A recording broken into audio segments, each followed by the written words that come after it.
Good day, mates. We are the Odd Set. I'm Heikel, diehard Liverpool fan. You'll never walk alone.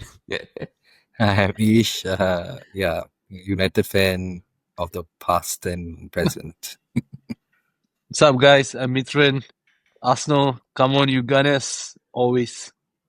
So, the backstory of this is we three brown boys have appeared on the episode, and we actually had a lot of technical difficulties that we asked Heikel to be the producer still for this episode. Yeah, so Heikel is away for the first time in a year or so since we started this podcast. The reason he is not here, it's because it's his birthday. So happy birthday Happy to you. birthday, Aiko. Kicks and Birthday, candles, bro. brother. And then I think Man United also give him a good present this weekend, right? So good things. Other than that, how have you guys been doing? Guys had good week, 3 point collectors. All good, bro. All good. Smooth. Yeah, finally a week without Gary Neville trying to shit on us like all the ex-United pros. It's a good week, bro. It's a good week. Gary Neville is in some hot waters, which you guys can go and check out. If you guys can just go and Google it or whatsoever. So, before we start the episode proper, we are Singapore's top Premier League roundup show. Don't forget to like this video, subscribe to the channel, leave your comments. If you guys are fans of other clubs and you guys want to be on the show, slide in our DMs, man. Let us know. Tell us you want to be on the show. We'll make it happen. Especially clubs like. I also realized something apart from Heikel not being here for the first time, three brown boys for the first time. It's also the first episode whereby three hosts are of supporting different clubs. Like usually we have two Man United, one Arsenal. So this is gonna be a good one. We are gonna recap game week 7. Not the best of weeks for me to come back on the show after missing out like two episodes. So we're gonna go right into it. The first game we're gonna cover is Chelsea 2, Liverpool 1 at Stamford Bridge. We had a solid prediction by mid. Ismam was saying 3-0, Eichel was saying 2-0, but our dear friend here, Mid, said 2-1, which has made Chelsea fans fall in love with him. I've been getting DMs, bro. They are calling you Mystic Mid, but where is the blue wall, bro? Where is it? Where's your okay, Uh, I got two questions for you, okay? Where's the blue wall? And where is the eagle? yeah, so the thing is, right, guys, that there's a bit of change. I'm getting a blue eagle.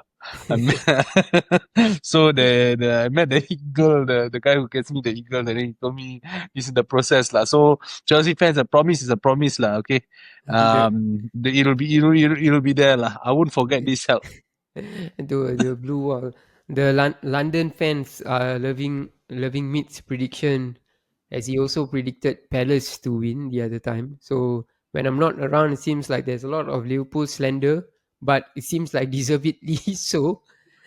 So you, as the Chelsea rep for this week, since the Chelsea fans definitely want to hear about their team's performance, what do you make out of the Chelsea performance in this win?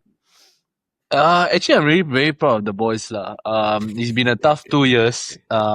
People have been doubting us, saying things like $1 billion bottle jobs and all these kind of things. It's tough to accept, but I think whatever that we have invested is finally coming to um, showing the products, lah. And I think we're starting to prove that the investments that our owner did, Todd Body, shout out Todd, always Todd, number one. It's all coming good. So yeah, I'm very proud. I'm very proud, and never in doubt. I mean, although we are the second best club in London, we still hold our ground strongly. Yeah. So shout out, Chelsea. So is the first club in London Spurs? I got no choice, but I have to admit, the history speaks for itself. Like, it has to be Arsenal, Super Mick Arteta. We are trying to become like him, Before we go further into the Arsenal game instead, so about Chelsea, right? Let's bench Liverpool first. Let's speak about Chelsea. Chelsea, when the lineup came out, as a Liverpool fan, I was pretty confident that we might get back to winning ways because we Chelsea are going through their own injury crisis, right? They've lost Cole Palmer.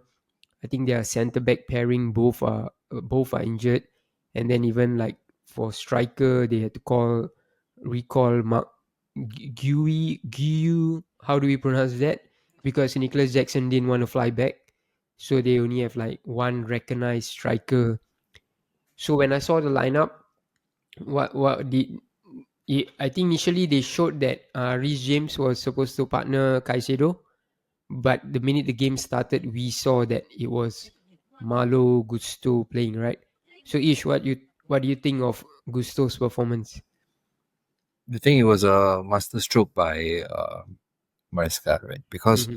you see, if it hadn't worked out, it would have been a complete disaster. But what I noticed for the first half and the second half, he was actually marking McAllister the whole time, Mm-hmm. and also like Ryan Gravenberch, and basically he was stopping the outball from the transition. So it was, to me, it's more on the off the ball movement that he was doing. On the ball, he was actually not fantastic. Like, he didn't Mm-hmm. have the passing range or all this kind of thing, but it was a masterclass. Why? Because he stopped McAllister, he stopped Gravenberch from, getting the ball and turning and moving things right. So to me, it was, if it hadn't worked out, everyone would be like, hey, this guy Another is the hit best, loss. is a hit loss from him. But he did it perfectly. Like, even the likes of like Garnacho, for example, right? Like, okay, I mean, he wasn't much of a threat, but then he still kept on, like, like the ball, whenever he received the ball, right, Mm-hmm. he's like, he's trying to get things done. I thought And Garnacho had a good game. I wouldn't say like a fantastic game. I personally thought that Garnacho had a good game because he was like what you mentioned, right? When he kept getting the ball and he kept driving, although the end product was far from ideal because some of the balls were not like the perfect ones, but he was a threat throughout the time he was on the pitch. So I thought Garnacho had a decent game. I think when they took him off and then Gittins came on, right? I thought that threat was became lesser. When Garnacho was on, I felt like Conor Bradley had a difficult time trying to keep up with him, right? So it's your ex boy doing good in Chelsea, but I think he will definitely hold down the left wing position for himself. What do you think? Do you guys think it's Gittins over Garnacho or Garnacho over Gittins? To be honest with you, right, I feel both of them are pretty subpar lah. They lack the consistency. I mean, jokes aside, if Chelsea really want to run this race and they want Mm-hmm. to be there come April or May, right? You need consistency and you need output from your wingers, at least one on one of them. But Gittens, he's very new. His numbers at Dortmund were not amazing. He's someone for the future. A lot of pace to burn, but pace alone won't do the job. Mm-hmm. Garnacho, I just feel that he's a bit inconsistent Mm-hmm. and his decision making is also questionable at times. Yeah. So I still think these two boys they still need time. They need time. So um I I mean I think this whole Chelsea team, the way they've approached the building of this squad is they are willing to give them time lah. They actually purchase very young players on long contracts and tied them down. So I feel that they are okay to give them the time. So Chelsea fans, I think they are probably okay. They are willing to invest in these players and they feel that they can reap the rewards from these players lah. So whether it does happen or not, time will tell. But I feel it's like the other end of it. I feel like they've invested on too many prospects.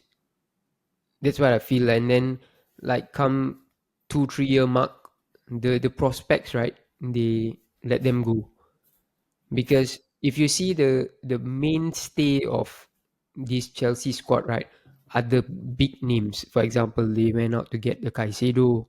We will talk about his goals shortly. They went out to get Caicedo, and then they went out to spend on Enzo Enzo, also. right? Yeah. And then the Cole Palmer. So it's the bigger names that Pedro Neto was also quite a hefty price they tag, no? Yeah. I think about 50, 60. 50, But yeah. I think like Neto, I believe even, I'm not sure Chelsea fans, what do they feel about it, but I think Neto hasn't like reached the heights that, he was Yeah. fantastic at Oh, Wolves, sir. right? Minus the injury record, right? So I think there's a lot more to come from Neto, hopefully. But so that's why I feel like Chelsea should have or could have invested in bigger names, if like you mentioned, to run the race.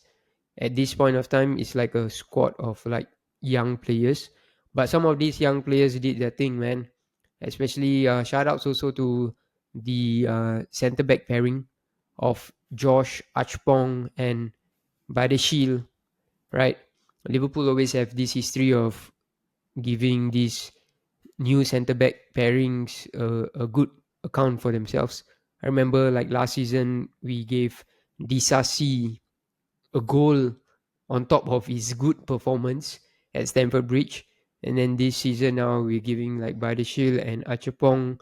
And the other player who always turns up against Liverpool is Lavia when they brought him on. I think if Lavia can stay injury free, right, that is a hard midfield to bypass of Caicedo and Lavia, right? Yeah. What do you Yeah. Yeah. guys think? Because I think Yeah. Lavia is so press resistant, right? Yeah. Yeah.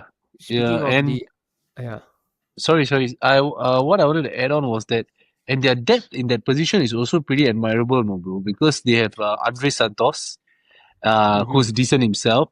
And they have another guy who's an understudy to Caicedo. I'm not sure of the name. He's currently out injured. He played a couple of games. Mm-hmm. I'm not sure of the name, but basically what I'm trying to say is that their depth is quite good there, lah. The main question here is, will Lavia be fit? Because his fitness record It's is bad. poor. Yeah, It's poor. it's It's poor. really bad. But speaking of who we can partner was Caicedo. What do you guys make of the Caicedo goal? Was it bad defending from Liverpool, or was it a brilliant strike by Caicedo that because all I've been seeing like the past few days are memes of Virgil van Dijk twerking. It's all Ice over. Spice, it's the it's Munch, not the give me the Ice Spice, munch. give me the munch, bro. It's a madness. Let me chime in first. Okay, so I think, um, let me just steal Mitran's quote from last week. Two things can be right, right? Two things Who? can be right. Two things can be right. So it was not the best defending because like he wasn't closed down at all, right? Like he Yeah. had a free shot. Like how are you having a free shot at that in the Premier League? Like you know what I mean? Like you Yeah. are not supposed to have it. And it was a fantastic shot at the same time. So what I mean by two things can be right. So it's like the lack of closing down at the same time it was the shot. It was a fantastic shot. So I was actually watching the game with a Liverpool fan. And once the goal went in, right, me and him both look at each other. We were like, Alisson could have saved it. You know what I mean? Mm-hmm. So I don't know what you guys think about it. Like I felt Alisson, cause Mama Dash Dishvili. Valley, right? Mama Yeah. Dash Valley, right? So he actually ran with his left hand to save, right? Mm-hmm. Like if what I have seen of Alisson for the last don't know how many seasons, right? He would have gone in with his right. I do not know. I'm not. I mean, hindsight is 2020, right? But what do you guys Yeah. think? Could I Alisson have saved it? I feel like it would have went in regardless, because I think the strike was so clean. And then if we are to compare, of course, Alisson is the better goalkeeper, right? But I feel like Mamadishvili's limbs are longer. So if he cannot reach that, I'm wondering if could Alisson could have reached that. I'm not sure, but credits to the strike, man. It was is like a thunderbolt at the top bins. It was a good goal, and then also Estevao scored in the 90. So this is the back-to-back games. I mean, if you're talking Premier Leagues that Liverpool have considered in what they were calling the Arne slot time or the slottage time. now this Slottage time is now not working in the right manner. So Esteban scored. I think every time Esteban comes on, right, I think Chelsea fans get excited, like more excited about like because he's the guy that just gets the ball and then runs with it, right? Like the ball carrier, and then this is the sort of wingers that we would like to see.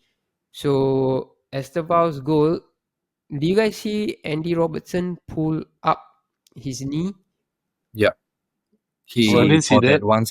for that 1 second, he kind of bent down and he was trying to, like, I saw what happened, right? Like, it was that half a second of, I Yeah. think he was injured. I genuinely think he was Yeah, injured, he was in. right? Of course, we are not taking anything away from the Esteban goal, but No, it was a good goal. Robertson was injured because what they didn't show after that, right? He limped off after the He kick. limped off, yeah. Yeah, So, so I but think here's at the the thing, point, if we yeah. are talking about Chelsea's point of view, right? Like, so Mm, here's the thing. So I remember when Hato got the ball at the mm, defense, and he cut through the midfield like a hot, like knife through butter, right? And mm, like he beat like 3, 4 people. And then when the ball went over, I was looking at my friend. I was like, okay, this is probably going to be something. It's probably going to be a goal. I do not know. I think it's going to happen. Then Enzo got the ball. Kukurea to this Estevao, right? It was a wonderful play. But at the same time, I feel like Robertson was carrying an injury to me. Like yeah, I think he was carrying an injury, and for that half a second, he just bent down, and then next thing you know, it's like the ball is the coming ball, in at that yeah, bit, right? And okay, let's not take anything away from them. I think they fully deserve to win. mm-hmm. They fully deserve to win because they had nullified Liverpool up until that point. Right, up okay, like first half, okay. First Second half, half yeah. Liverpool, first half, right? Second half Liverpool came in, guns blazing, they were doing very well. I felt the words, like the assist to, like, the ball, the flick Mm-hmm. to Salah could have been a goal last season. 100% is a goal last season, but due to like the form and whatnot, it didn't go in. But at the same time, Chelsea came up, like they showed hard lah. That's what I felt. Mm-hmm. They showed they wanted to win the game. As much as Yeah, they will put it, okay, as you mentioned just now, slot time, right? But Slottage time. slottage time, right? But they also showed hard to the point where I felt, okay, they win the game, right? It's like, okay, whatever. It's not undeserved. To me, it felt like, Yeah. okay, yeah, maybe they deserve the win. This Chelsea coming off, I think, back-to-back defeats. I think they lost against Brentford or Brighton. Brighton, right? Brighton, Brighton and United. then they lost against United with a complete head loss of a moment. So Enzo Maresca has gotten a victory. I think he does this quite decently in in in terms that he knows how to set up against the bigger teams. I think maybe we saw it from the Club World Cup final onwards. A team like PSG, nobody could beat them, and then Chelsea completely obliterated them. So I think he knows how to set up against the big clubs. It's just the Brightons and the Brentfords that they seem to drop points again. And the Uniteds. And the Uniteds at Old Trafford. And like the small team, talking about small team, right? So it's correct. Oh yeah, so correct. It was correct. Two But zero against the world champions of world champions of what? bro, you're gonna get America. the love that Meat got from Chelsea fans. You're gonna get the hate from the Chelsea fans. It's okay, bro. So on the It be other there. It's like this. It's like that. So on the chill out. other side of the fans is my team, Liverpool. So now it's back to back to back defeats, two Premier League stoppage time losses.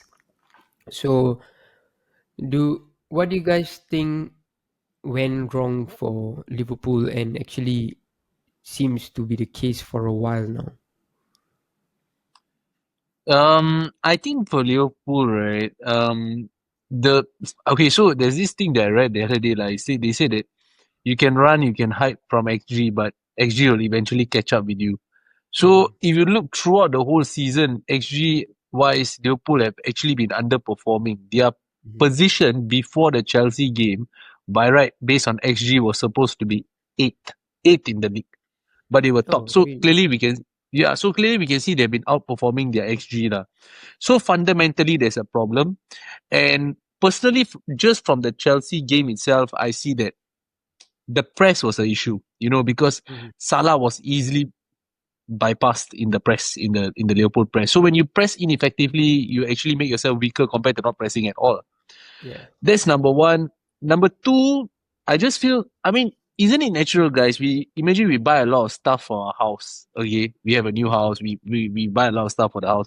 No matter how beautiful the house was before that, it will take time before we can set it up to how we want it to be. This is Mhm. just natural, lah. So I think that Slot is taking time. And the weird thing about this one, right, is that Slot's transition year supposed to be last year, Mhm. which is the year that he came into the league. He was supposed to be given the time. He's supposed to be given the funds and everything, but he wasn't given the funds. Neither was he. He didn't. He didn't have any signings besides KSR, and he just hit it off straight away, right? So this year is going to be like his transition year, correct? Yeah. And I just feel that he's taking time to find out what are the strengths and weaknesses, because it's a lot of wholesale changes to the starting 11. I'm not talking about the squad as a whole. Mhm. It's just the starting 11 itself. I think there are four big changes. If Oh, I'm yeah. not, yeah, four big changes. So I think that it'll take time, lah. And if you ask me directly, what's the one thing is glaringly staring at me is I always know Liverpool to be the team over the years as an excellent pressing team. They don't let you breathe, especially on the ball. They don't let you breathe. But now I don't see the same, especially this season. Yeah, correct. I think I wanted to know like what outside of Liverpool fans thought about it, but I think that's the nail on the head that the pressing is gone. The pressing is now depressing because like mm, I think before the season, I've told a lot of people that it might be a transition season. The reason whereby people feel that Liverpool should achieve everything is because how much these players cost. Your 130 or whatsoever with Isak, and then your 100 for Words, right? So I think that is why people have this like mad expectation. But I think from a Liverpool standpoint and Liverpool fans, of course, we would like to win the league by a margin because of the players we signed, right? But there have been too many changes in in the team. We are we are the champions of England, but we are now not the championship winning side because Trent is gone, and then Robo is now being in the transition to be replaced by Kirkes. Front line is different. So as much as there were people that were happy to see the backs of Luis Diaz, Nunes, right? These guys knew what to do when it comes to pressing. Diaz and Nunes, whether they score or not, they are going to be like busy. They're going to occupy the opposition defenders.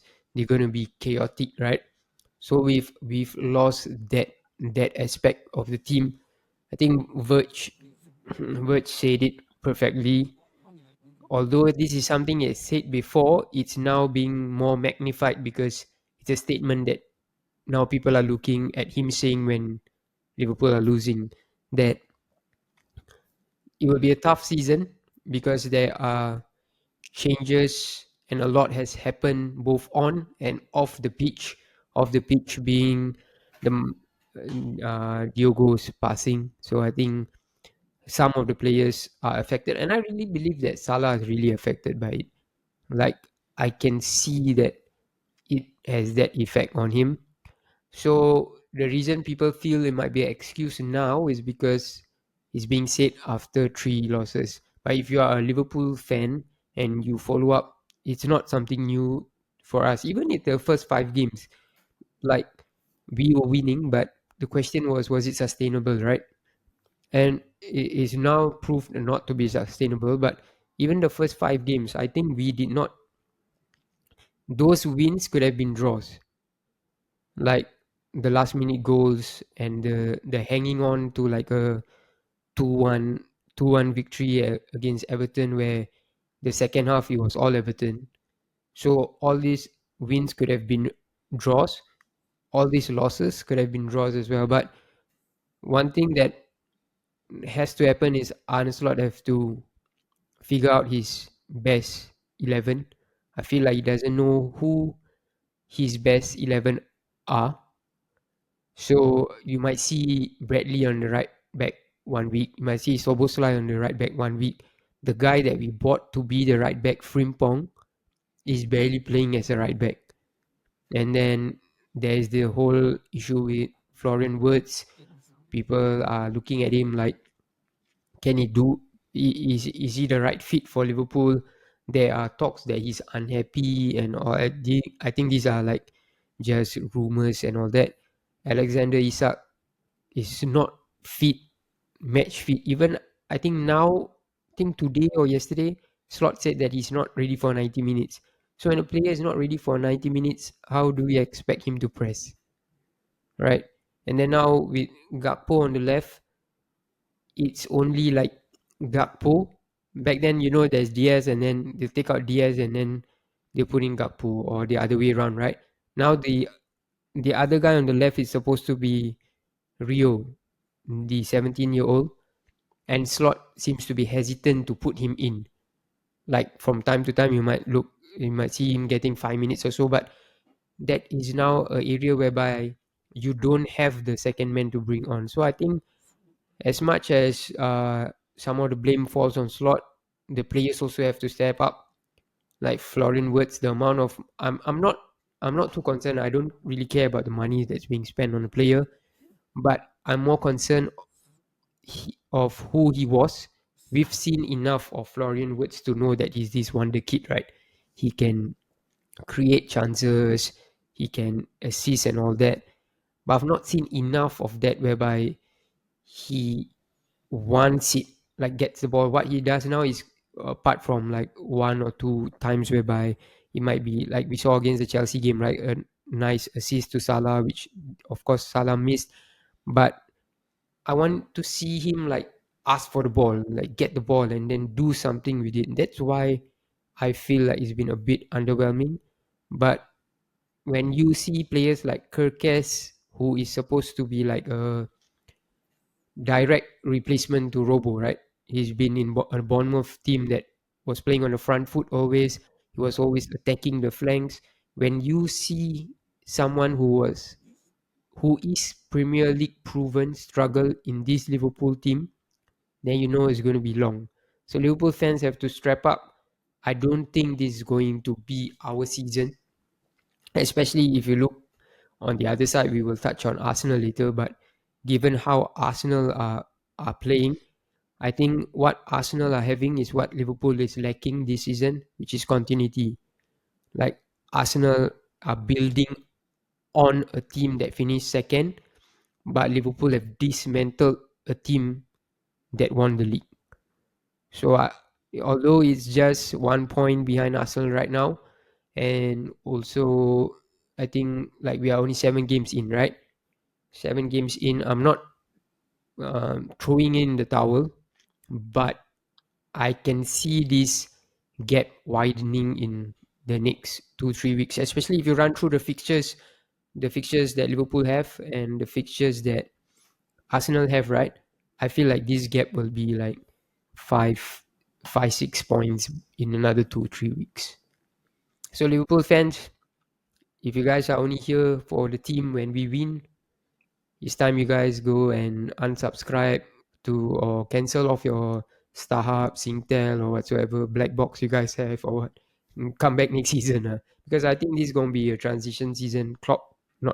Slot will have to figure out a lot of things during this season, and then next season is when we go again. I hope to be wrong.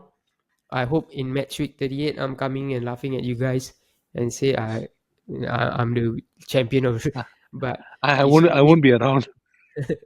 I won't be around anymore, bro. it's not looking fantastic. But a stat that I came across, which I found ridiculous, right? It's not a problem now for Liverpool. So this stat that I saw was Since March of this year, Liverpool have won 13 games, have lost 10 games, and have drawn 4. So ever since they won the title, it's been a bummer since then. So these problems were creeping up. I hope it does not take the main stage at the end of the season. And I hope at least we are thereabouts in the title race, but we'll see. But it's something that Slot needs to figure out, and it's something that the team needs to back up, and it's something that Liverpool fans need to understand. Just by spending what 450, 460 is not going to Half a translate to million yeah, just round it to up tr- half a million half yeah, a billion half a billion. Just because we spend half a billion, it does not necessarily translate to success on the pitch, as it is evident now. I feel it's Medic. Mm-hmm. too many too many changes too soon. Mm-hmm. And what happens with this is obviously like okay, so the squad that Stock inherited was Klopp's squad Mm-hmm. essentially, right? Like only KSI, and KSI, Didn't even let's be play. honest, he didn't play, right? Yeah. And so what they had was hard when it comes Mm-hmm. to Liverpool, right? Like although Nunes, like he would miss all the chances and whatever, right? He okay when it comes to pressing, whatever, right? Diaz, when it comes to all these kind of things, right? Like they they knew what to do, and it was the Yeah. Jurgen press, right? And the Jurgen press as they call it right now. And once it's missing, right? You see, it's easy to replace. Like even last season, right? Salah wasn't really pressing as high Mm-hmm. or wasn't really pressing as much. So in a score of 11, right? It's easy to mask one person, Yeah. right? Versus now, okay, Now let's say it's we have Gakpo is never really the best presser. Let's be honest here. To yeah, me, correct. he's not. He is a good finisher. He from the left is like very very fantastic, right? But he's not the best presser up front, Mm-hmm. and neither is Words. Yeah, Neither correct. is Isaac. Neither is Salah, right? So when it comes to 4 people, right, out of 10 outfield players, right, it's very hard to mask that part. It takes time. It takes time for It these takes time guys to learn, right? to So learn the press correct, or yeah, just a and different way of playing. correct, and it's very very different. So the early pass they are suffering right now, maybe it's because of that. Yeah. But I do not see it being like a permanent issue because you give them a bit of match fitness, you give them like 10 games in the Premier League. Mm-hmm. I think they will come on the base. But here's the scary thing about the Premier League. If you're going for the title, right? The By first the end of 10 games, you might be out of yeah, it, out of the race, right? you might be out of it. But I'm not saying they might be lah, right? I'm Mm. just saying that this is a scary thing about being in this place because look today, right? They might let's say against United next week, right? The Mm-hmm. next week, right? There's no way. But as a United fan, I do not think that Liverpool is going to lose 4 games in a row. Mm-hmm. But if you're talking about United going to Anfield for the last 2 seasons, right, we've gotten a draw both times. Mm-hmm. Okay, so if today, right, they carry on this, right, and let's say United gets a draw Mm-hmm. or a win, Mm-hmm. I'm telling you now, right, the league leaders, Arsenal go ahead, right, and we'll talk about Arsenal later, right, in the pod, Yeah. and I think it's very scary. It's very scary because I feel okay. So this coming from like one of the most devoted Liverpool fan, like he texted me that this is where the free fall begins. To me, I told me it's not. I don't think it's gonna happen. I don't think a free fall is coming your way. But what do you think about it, Matt, as a Liverpool fan? Do you think a free fall is coming your way? Uh, I don't think so. I feel like I don't see us like losing 4 games in a row, to be honest. But I can see like a draw against United happening, and then the fan base, like I said, the Liverpool fan base need to stop being too reactionary and have to understand that changes takes time to be successful, especially with too much change. Like Meat said as well, just because you buy the best things doesn't mean it's gonna gel. You guys remember the summer Madrid had where they signed Cristiano Ronaldo, they signed Kaká, They signed, I think there was another two. I think Benzema was in that year, if I'm not wrong. Oh, Uh, 09, right? yeah, I'm something sure like that. man. Yeah. It did not translate to the best season. I don't think they won that season. So these things will take time. So just because, but people have to cut slot some slack, because now we are looking at the reactionary side of fans saying that it's not good enough. He only won with Klopp's team. I can tell you from the bottom of my heart, as much as I love Jurgen, right? If Jurgen was around last season, we would not have won the league, because he would not have tweaked the Gravenberg to the CDM role. He would have decided to stick with Endo to play at the back. Salah was given a different role by Slot last season. So a lot of credit has to go to Slot for winning last season. So just because we are in a bad state now doesn't diminish what he did last year. So like I said, Liverpool fans, strap up. If you are only in here for the good days, then I suggest this is not the season for you, and this is not the sport for you, and this is not the club for you. Oi, Mehdi, hard words. Yeah, Mehdi, you were saying? I wanted to ask you something. A bit of a sensitive question, but I will ask it lah. Do you Yeah, guys miss Trent Alexander-Arnold? I think Salah misses Trent Alexander-Arnold. Then, as much as I hate what Trent did, it is without a question what Trent offered us was so valuable, because now you have to play through the entire squad. Uh, Now you have to play through the entire team to get to the front. But back then, you just, when there was no avenues possible, right? Trent would just like zip one across the pitch, or just give a long ball for Salah to chase, right? So we don't have this avenue now. I think it contributed to a lot of our success over the years. The trend balls, right? And he was one of the best at it. So definitely, Liverpool miss. I don't miss him personally. I don't miss him. But if you are talking as a club, yeah, it goes without saying that that is something that we now, because who else can do it? I don't see Bradley being able to do it. I don't think Frimpong is that mold of a player to do it, right? So, It's so a I think unique if you skill ask set me, lah. yeah. it is, bro. You think about it, like the Chelsea game, right? Like Hmm. they had no outball from the back because of Malagusto, right? Like Yeah, he correct. he He, blocked all of them off, right? Like the yeah, midfielders, there's no outball to the attackers. But like times like this, like Trent, knowing him, right, he would have gotten that one ball behind the centre yeah, backs or the right back, and exactly. and it is the curse. It is the curse. And talking about curse, right, I want to go to the next segment of this. The curse of the price tag, Florian Yeah, Wirtz, right? correct. Like the curse of Mm. the price tag. And the thing is, when you're playing in the Premier League, especially in the Premier League, right, you will kena left, right, center one. Mm. Okay, you will kena like, okay, let's say Florian is suffering now, whatever, right? But my criticism of Florian is not the fact that he's not scoring or assisting. No, it's a very stupid, it's a very layman argument to say he's not. Because if you watch the game, I think he's doing what he needs to do in terms of like kind of trying to I provide and feel like all. people are not helping him. He should be on the Correct. GA. He should He not be should be. Agent But he 007. correct. But he himself could have been on the GA if he Mm. has scored. Like, he received the ball from Yeah, Gravenberg that time, and he could have been. But here's the thing. I think, right, there are times where he can take a shot, but he's not taking a shot. He's going for the yeah, safe correct. option. And to me, it's so annoying because I know, because, okay, I am, I used to follow Leverkusen like Yeah, last season, right? Because Xabi Alonso, I'm a big fan of him as a midfielder, number 14. Like, I'm a big fan. So when he became a manager, I was like, okay, let's see what he does. And they almost, I think they went unbeaten in the season, right? yeah, correct.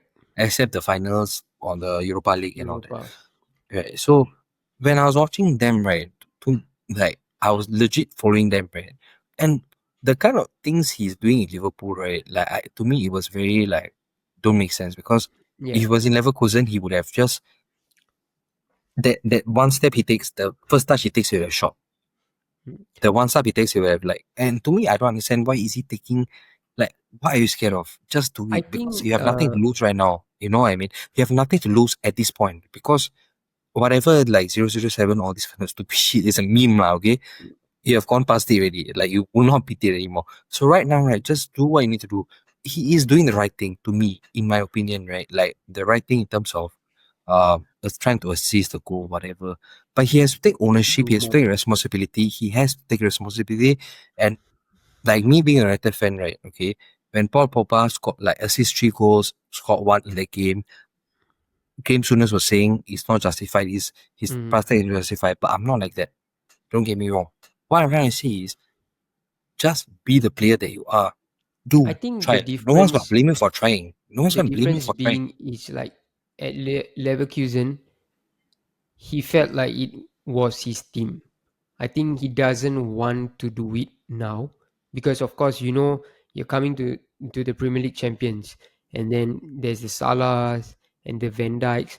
I think it hasn't been in. It's not yet drilled to him that this He's the main man. can He might be be the his main man. team. Yeah. Yeah, he might be the main man, especially also with the signing of Alexander Isak. Right, it also takes away some of it from him that he is the main man. If he was the only 100 million player that came to Liverpool this season, he would have felt like, okay, I am. So, but now I'm not saying that this means he's pushing the responsibility to Isak, but he does not. I feel like he doesn't seem to be the main man, especially with the rotation. Like this week, Slot might play him. Next week, Slot might not play him. Of course, given form is a thing, but yeah. So we'll wrap it up. We'll wrap up this segment with a prediction for the game after the international break: Liverpool versus Man U at Anfield. What are your predictions, boys? Mid Going Money 1-1. meet, huh? 1-1. Oh, okay. Issues. money meter. Money meet. Money meter. Hey Bet guys, on the just money. follow it for bets. You'll win a lot of money. I'm going with a cheeky 2-1 United. Bro. Oh, Come two on. one United. Come on there. But nowadays, I'm not surprised. But since it's Anfield, right? I'm going with 1-1 draw. I feel like the story from last season, the season before. I feel like I give United more credit than United fans give themselves credit. Like I, I I talk to a lot of 100% agree. I 100% agree. I speak to a lot Let's of United fans, and they are saying that this is an easy game for Liverpool. But we know um when it comes to games w- like this, right? there is 4 no minutes easy ada game when it window. comes to United versus Yeah. Liverpool. There's no easy game unless the 7-0 you're talking about. 7-0, bro. What That about one the different. 5-0, 7-0? 7-0, 7-0 fight different. Okay, this Ten So, Hag. I Okay, The yeah, Liverpool yeah, game, Liverpool menu game, right? I think this game is going. The fans really need to step up for the players, lah. The players need help here, and the fans really need to step up. I think Anfield has to be rocking. If you can yeah. swallow United using your atmosphere the first 20 minutes, and the players get an early goal, I see it being a long day for United. But if you don't, the crowd quietens down, then Mhm. I think anything can happen and it's going to be a draw. So yeah, let's see. Let's see. All the In my best, boys, for one-one both of y'all. prediction, right? In my one-one prediction, I feel like this is the game Florian Wirtz gets his first GA. I'm not a GA guy, but I feel this is either goal or assist by him. But we'll see. We will come back after the international break, and we will also have Heikel as well because that will be a blockbuster. Hopefully, Liverpool don't mess up. Moving on to top of the table league all leaders. right, league leaders, Arsenal, man. look at the smile from me. He's like, Oh. yeah, you guys finally came to.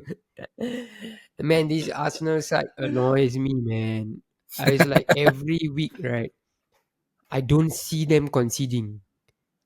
Like when I watched this game, I was like, okay, nothing.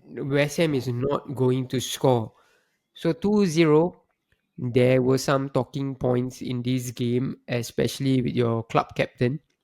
So, mate, Yeah. what do you feel about this game? We'll go to Odegaard later, but what do you feel of the Arsenal performance this week? I was trying to find for a word to describe the game, and I was watching it with my Arsenal mates lah, and the common word that we all came up with at the end of it was boring. It was Yeah, I felt boring lah. like that. Right.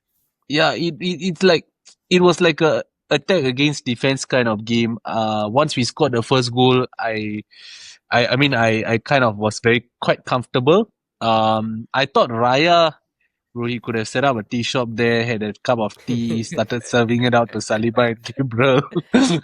West Ham would still have not scored, lah, to be honest with you. I was quite disappointed with West Ham, though. They didn't offer anything going forward.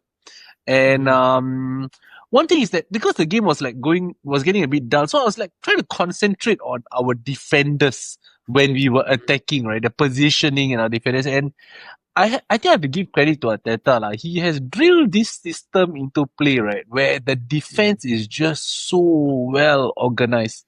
Every time Timber goes forward, I see that there's three people covering behind. And shout out to the defense, because I don't think our attack was amazing. Of course, I would have loved more goals and everything lah. But for me, it's basically get the 3 points, move on. Like, move on. You're supposed to win, and you just get the 3 points. But the defense was solid lah. Raya, nothing to do. Defense very, very good. Declan Rice scoring against his old club. And hey, West Ham fans, I don't know whether you guys watch this show. Why they West Ham fans- booing? Why they booing? No, what's wrong with you guys lah? 100 Why do you all 100 boo the million. guy? Why He you got want? you- Like, what else you want? He won you Yeah, guys the Conference League. Exactly, Not only that, I got no The clue. price tag you all got from Arsenal to West Ham. Like, I think it's segments, right? I wouldn't. Is it all? Was it overwhelmingly loud? I personally didn't know, but the thing is that after Declan scored the goal, the way Declan, like, he didn't celebrate, but he kept looking back and staring at the West Ham end. So I know that they must have said stuff, or they might have given it to him lah. But I mean, he has done so much for your club, and it was time for him to move on and everything. So I mean, okay lah, whatever. But anyway, he got the goal. I was very happy with that. Love hurts, bro. Sorry. Love hurts, bro. Love her. I think they're quite sore But about bro, it lah. So I have to say something to you. Don't take the boring games for granted, because yeah, last year that was what Liverpool were doing. The games were boring. We might win like a 1-0, then Slot will close shop 2-0. We were as fans that were used to the Klopp team of always going again and again and again, right? Last season was boring, but that is what wins you the league at the end of the day. Like, if you're compact, you score 2 goals, 3 points in the back, you don't concede anything. It's, to me, it's like, now I appreciate it. I think it's like the perfect victory, but it wasn't so perfect in the sense whereby Martin Odegaard got injured again, and this is he just got back, right? I remember he came on the Newcastle game, made the difference, and then this week, and when Arteta actually pulled, like, let go of the handbrake, you guys played Rice, Eze, and Odegaard, right? Odegaard. Yeah, that's Was right, like, bro. it lasted about 20 minutes or so. Yeah, Right. correct. So what Yeah, is about 20. going on with Martin Odegaard, bro? He seems to be injured all the time. Actually, to be honest, guys, it's just bad luck. So, fun fact: Martin Odegaard is the first Premier League player to be substituted thrice in a row before the halftime Are you serious? break. Yeah, What he's the the first Premier League player. Who It's the first. who came up with the stats? Who was Yes, so because it's observant? mad. It's a mad stat, bro. Arsenal fans on Twitter they're different, bro. They're different. You'll find I all know. kinds of. That is why I tell you, there's a reason why people got problem with Arsenal fans. It's because of the Twitter fans, bro. I tell you, they are the next level So- shit, bro. Yeah, and it was like, I think it was a real pity, because the first two were shoulder injuries, and he kind of fell on his right or left shoulder. I'm not sure. This one was a knee-to-knee collision, but unfortunately, I was hoping it was nothing serious, but ended up being a MCL sprain. I don't know how long he's going to be out for. If it was last year, I'll be losing my shit, to be honest. I'll be getting damn scared and I'll be like really, really getting worried. But credit to the club, the owners, the hierarchy, they have stacked up the squad. So we have reached the point where Martin Odegaard can have 6 to 8 weeks out. I'm going to miss him. We are going to miss him 100%. He's our club captain, right? But we have Eze, we have Waneri, we have enough depth we have good depth in that position, which is why you need a squad to win the league, because over the span of 9 to 10 months, you're going to have injuries. And last year, I would have come forward here and given you all the excuse of injuries, which is what I was giving at the end of the season to people. This year I'm trying to can't look do it up anymore. no excuses. I got no excuses left, which is why if on game week 38, like you said, Maddie, if you're going to come here and be celebrating, I won't be here. You have no excuses.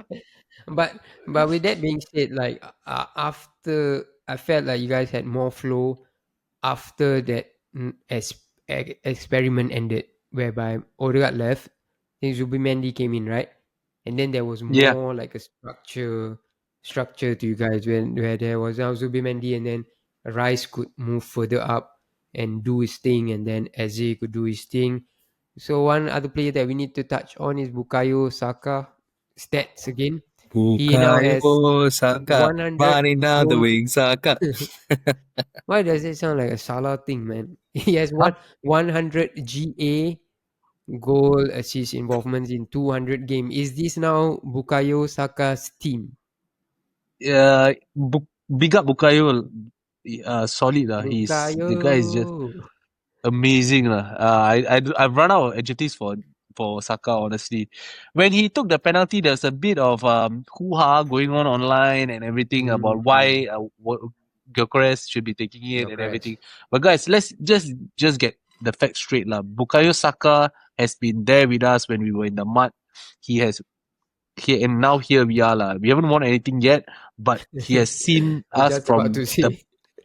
pits of hell to being very close to glory.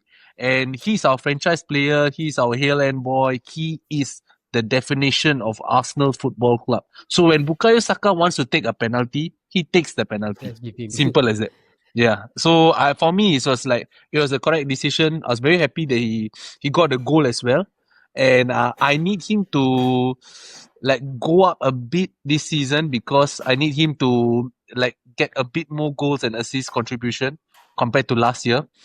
And good man. I honestly, I don't have any complaints. If I'm going to try to find something, is scrapping the barrel. But the only thing that I wanted to mention was shout out Zubimendi. Had a tough game against Newcastle.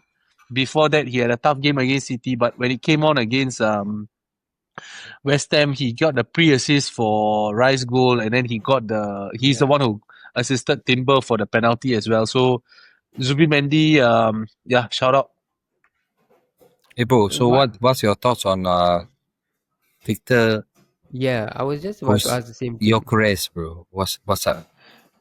Okay, Gyökeres wise, right? Yes, it's a bit worrying because he's not getting the goals and everything, right? But I think Gyökeres needs to just get a bit smarter. He is not going to get so much of joy if he's going to try to just fight it out with the defenders, because Premier League defenders, right, are actually going to be tough. Okay, they are physical. They're not going to be like the Portuguese league defenders. And I think Gyökeres found it that day, because it was Mavropanos he was up against, He's, all due respect, Mavropanos is not one of the top defenders. But even then, Gyökeres found it tough. So I think what Gyökeres needs to do is he needs to be a bit smarter, need to drop in a bit more, link up play a bit more, get space. But one thing I need to let you guys know, I think you're going to see a lot of Saka this season. And the reason for that is, if you go back and watch the game, right, the highlights and the snippets of the game, right, there are 2 players and at times 3 defenders occupied with Gyökeres. So what it does, right, is that it does not allow them to double up so much on Saka. Yes. So it actually opens up space for your wingers. So if that's going to be the case, I'm okay with it. I need Gyökeres to score. Of course, I need him to get his goals, because you're the world's best striker, no? You're the world's number 1 forward. So you have to hit a certain number, but I think like the cliches goes if as long as you're winning, anything goes. But where I just want to touch on something that I think it was Henri that said that he made a remark that there's something deeper when it comes to Arsenal's injury record. So it's not just like a in-game injury or so, because you guys had Saliba out and then Odegaard now keeps going off, and you know that somewhere in this season you guys will lose Saka. I think that like for a few weeks. Madueke is now out. What do you think is the problem? Because I think at this point of time right now you cannot afford to lose Saka because Noni is out, right? So Mm. is there, do you think this is like a, it's like a United situation, like I think last season or the year before, right? Players kept getting injured. Do you think like the training is too hard, or what's going on? What do you feel is the thing? Actually, to Or you I'm think just Sway? no, I don't think it's sway because the sample size is large enough, so there's a clear trend Yeah. here, lah. And my take is that the workload is extremely heavy Mm. for the play for the attacking players, especially because if you notice Saka and Martinelli, for example, right, who are wingers last year, right, they really have to track back all the way. There's no such thing as like Yeah. you track back half. Arteta's Halfway. demands of these players is you have to track back all the way, and if you don't, he takes you out straight away. You're out. So I think okay. There's the plus point to that is that contributes to us conceding very little goals, like because we just track back all the way and we really defend very Yeah. well. But the downside is that at the end of the day, if you notice a lot of the injuries, right? They are muscular injuries. So these Mm. injuries are going to happen because if you overexert or you basically stretch it too much, you're going to definitely injure your hamstring because the injury record wise, right? Our most common injury was actually a Mm. hamstring injury. Were hamstring injuries. Last season, we needed three players. Three players went on hamstring injuries and they got the worst grade of it. They needed a surgery for their hamstring. That's the worst grade, grade Mm. 3, you know. So Gabriel, Havertz, and Saka all needed surgeries for their hamstring. So I think Ateta needs to, have a chat with his medical department and, like sort it out a Let bit them lah. chill a Because bit. yeah, they need to. They at the end of the day, you need your players if you want to win the league, lah. On my end, I certainly hope that this problem does not get solved and there are more grade 3 injuries No, coming forward. I tell you what's the worst part, okay? So Mm. Arsenal before this, right? Before the recent change in the physio, right? Used to have this bunch of physios, okay? And then right, United bought them over, okay? Oh, Mitra, really? You know who I'm talking Yeah, about. yeah. Arsenal's ex doctor is this Doctor Gary O'Driscoll. He's the one who actually It's went to United. United, okay? And you know what happened after that? You guys started to get injured. Yes. So there's a You common know, denominator here, okay? you Mr. know it's a Driscoll, you can fucking go and suck some. You you can know go this and is a like who the problem. get this man out of here, like get the fuck out of here, bro. Like, You know it's a dude, I'm problem telling when you you. guys know like the doctor and And physio's name, do you right? understand? Do you understand Arsenal always like this. Now they know the set piece coach name all. Nick bro? Jover. Do you Oh understand? yes, yes. Do do you understand how big of a problem it is, right? When we know them by name, eh? Yeah. Do you know it is a big problem, you know? Like These are the I don't guys know. that know we do not need to know. When Yeah, the lesser we know means the they are doing their better. job. The less we know, but the better. But these fuckers, I Yeah, know them yeah. by name. You know, it's a big issue. You know, it's a problem. Yeah, Meet, you wanted to say something about your Sorry, mates. Please, okay. Yeah, Jover. yeah, yeah. Nick Jover. I think he's doing very very well with the long throws now because corners. I think I've already said we have Arsenal Yeah. corners match made in heaven lah. But long throws are very very good. And the funny part is that I was watching the game with my Arsenal mates, and then usually when you discuss like players who you want, you talk about Semenyo, maybe you talk about like Grealish or this kind of players, right? And we all wanted the Brentford right back, Coyote. We were like, bro, how nice Coyote, would it right? be to have him for our long throws, bro? And that was when I started realizing See, that, they're trying to wow. stack up more set piece FC problems for other club. So it was But like, things, you know, thi- it's, this whole throw-in thing has become like a a major tactic in the league. Suddenly, like you look at everybody, Semenyo takes throw-ins, yeah, long throws. Bro, That's the how game is much shifting, bro. The right. game is shifting, if you And ask the me. Sorry to cut game you. is shifting to a more uglier side because now throw-ins make a difference, right? Yeah, Yeah, but it's and looking the good, thing is man. that Looking good. if you get throw-ins, right, the thing is that you get the ball to the penalty box much faster compared to playing it out Yeah, through your correct. yeah, so it's much faster. And now with VAR, you get handballs given. It increases the probability of Yeah. a goal. So it's yeah, the game is shifting. Liverpool need to invest in one of these long throw players. On the other side of the result was West Ham. I think like you mentioned, right, you were a bit disappointed with West Ham. I think that's quite normal given that new, right? Nuno just took over the West Ham job, and then it will take time. Like we keep talking about, time is needed, and especially at where West Ham are. But I think they're currently 19th in the league, so I think it is. But I don't see a cause for concerns because Nuno will turn this around. I feel because what was my complaint about West Ham prior to this was they under Graham Potter is who is a more um, attacking minded manager, right? So with Nuno, he's defensively solid. We saw what he did with his Forest team. So I think with the players that they have, I don't think they're going to drop. They probably end like 15, 16 at the end of the season. But Then one where United end, bro? If they finish 15, then how, bro?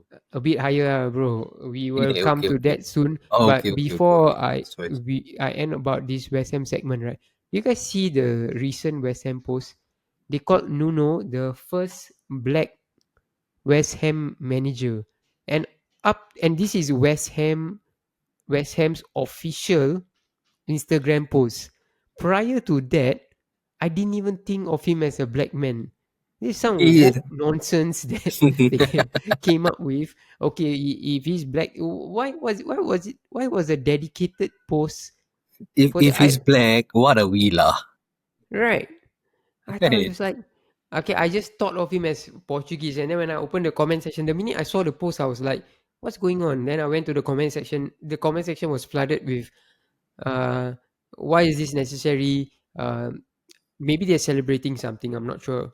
But It's then the Gary Neville, Gary Neville getting sacked from Sky Sports. That's what they celebrating. there was like the comment whereby they mentioned, uh, "What is this woke nonsense?" I'm not making fun of the post in any way, but it's just that it's something that never occurred to me up to that point. And then the comment section was funny. If you guys ever come across that post, just go and take a look at the comment section, and Yeah, It's the just Grimsby Hooligans. I'm a fan, bro. West Ham, man. West Ham for life. Yeah, right. but actually, yeah lah, I think West Ham, right? yeah, Sorry. Go yeah, ahead, go bro. ahead. Sorry. No, go ahead, bro. No, I was my wife's grandmother actually lives in West Ham. So Oh, when nice. we visit her, a late grandmother, so she just passed on a couple of months ago. But every time we go over to visit her, right, West Ham, you can see lah, it's different compared to the other parts like your Tottenham, like your Chelsea and your Arsenal and Tottenham. It's a bit different, you know. And I to be honest with you, right, Maddie, I saw that post and I found it quite off lah. Like it was quite off. Like it didn't make sense to me. I don't know. Maybe I put it out this way. I didn't know what was the purpose of that post. Like what was that post trying to achieve, or like what Yeah. was the Was message from are the they post? celebrating the history month? Sorry if we sound like we are a bit we are too oblivious to things or something. Maybe it's a I don't know. Maybe is it a history month that is Yeah, possible. it should coincide with something, right? Yeah, Rather yeah. than just being there, man. But yeah, West Ham should be good for this season. Oh, all right. Yeah. Before we move on, before I forget, Meet. So, what's your prediction for the next Arsenal game? Is at Fulham, right? Fulham. So Fulham. Fulham. Yeah, It's not Craven a place Cottage. you guys do well. So what's your prediction for the game? Oh, it's going to be tough, man. I'm going to go Fu- 1-0 Ismam, Arsenal. yours? Sorry, mate. It's probably going to be a 1-1. I'm going. I'm going for Oh, 2-0 Arsenal. And before we move on to the next game, we also do not want to uh, let our Chelsea segment contingent down because we feel that Meat might get this again right. So the next Chelsea game, because we moved past that segment earlier, will be Forest at home against Chelsea away in another Ange ball game. So what's your prediction for that, boys? Do you think Big Ange is gonna get his first victory? nope. Definitely not. I'm going to say Chelsea Chelsea three 3-1. one ish. As my father like to say, that every prediction I have is a 3-0 lah. My father was like, "Hey, how come every time, every podcast you say 3-0? I think So it's 3-0 3-0 to lah. who? Chelsea. Chelsea lah, please lah. I'm Ange is going. gone lah. I'm Ange going is for gone. a 1-0 Forest win. Ange gets his first win after the international break. Let's see how it goes. All right, so we'll move on to the next game. Manchester United did not play this week, so we are going to skip past them. Hey, hello. Good morning. At Old Trafford, It's like good morning. at Old Trafford, Man United beat newly promoted Sunderland 2-0. Ismail, I let you take it away because there No, are not too many weeks of this for you. but that's fine. But actually, I want to hear what you guys have to say about it first. I think Wait, okay, I'll kick off, right. I think United played a good game. I think there was my standout performer for United was Mason Mount. I always criticize Mason Mount, but I think he's been doing well so far whenever he's been selected to play this season. I think it was a very comfortable United win, minus like it felt like okay, you guys were good, and then Sunderland on the other hand were bad. Like every good thing that we saw Sunderland do in the past game weeks, right? They could not do it, and I have a theory for it, which I will share later. But you guys could have also won the game like 4-0, 5-0. It could have been like a big score, and you guys had a new keeper who made. Here is why. Here is when I know you guys are down bad. Your fans were cheering whenever your keeper caught the ball. Then I was like, man, this is so bad. This the how bad the goalkeeping department was. But I thought the keeper had I wouldn't say fantastic game, but he gave a lot of confidence to move forward, right? I think who scored the first goal? Sesko Mount, was the second, right? Mount. Mount. Oh yeah, correct. Mount with a nice control, the nice touch, and then put it beyond the keeper. Um, Ismail, I have one thing to ask because now I've praised Mason Mount, right? So the game against Liverpool coming up, or any game for that matter of fact, right? Mount seems to be a teacher's pet kind of guy, right? Tuchel loved him, Southgate loved him, and then now it seems like if he's fit, Amorim starts. So you guys always go with the number 10 of Cunha and Mbeumo. When all three are fit, who are your two number 10s? Because I will pick Bruno, but seems like Amorim is convinced that Bruno can play the deep line, right? So who are you putting on the bench? So I'm gonna pick someone not based on the player they are, but based on the form, right? So Mm. if you're asking me today, right, I'm gonna pick Mount over Cunha for the So Liverpool against game. Liverpool, your Yes, 10s will be Mount and and Mbeumo. I'll explain in whatever I've seen and the Mhm. analytics, whatever has been through, right? But as I ask you the question, right, like So I want to know your perspectives first. So now I know your perspective, right? So if you ask me, yes, I will start Mount. So now I'll know Mitran's perspective over the game first. Do you think it was a great Man U performance or bad Sunderland performance, or two things can be correct again? Yeah, I think I kind of expected that performance Mm, from Sunderland, to be honest, guys, because one thing about Sunderland is they at Stadium of Lights they really up their game lah, and they're much better. They play on the front foot, but away from home, I think they're still mm, getting to terms with the Premier League. They still haven't found their foot. So I thought Sunderland were poor. I thought United was good. Shout yeah. out Lemons, right? His San name, Lamont, oh, is it Lemons? Yeah, Le Mans or Le Lemons. Mans. Yeah, uh, Lemons. Yeah, I mean, shout out to Lamont's breath of fresh air. It's like a water droplet in the desert, lah. Like suddenly you get water, And so it's like he was fine. And then Mason Mount, I'm happy for Mason Mount, but we're going to go back to the same thing as Lavia. I'm not sure whether he can stay fit, bro. So if he stays fit and he's able to continue having a run of games, I think he will stand out, and he's a very good agent. They bought him for a lot of money, it wasn't cheap. I remember he and Havertz Like left at the 50, same 60, time, 70, and we right? got Havertz 50, and 50, they got Mount. 50 mil, bro. That's what you Yeah, got him for. there's a player there, lah, guys. There's a player there, and I thought he stood out for United. United were good. Our Sesko scored.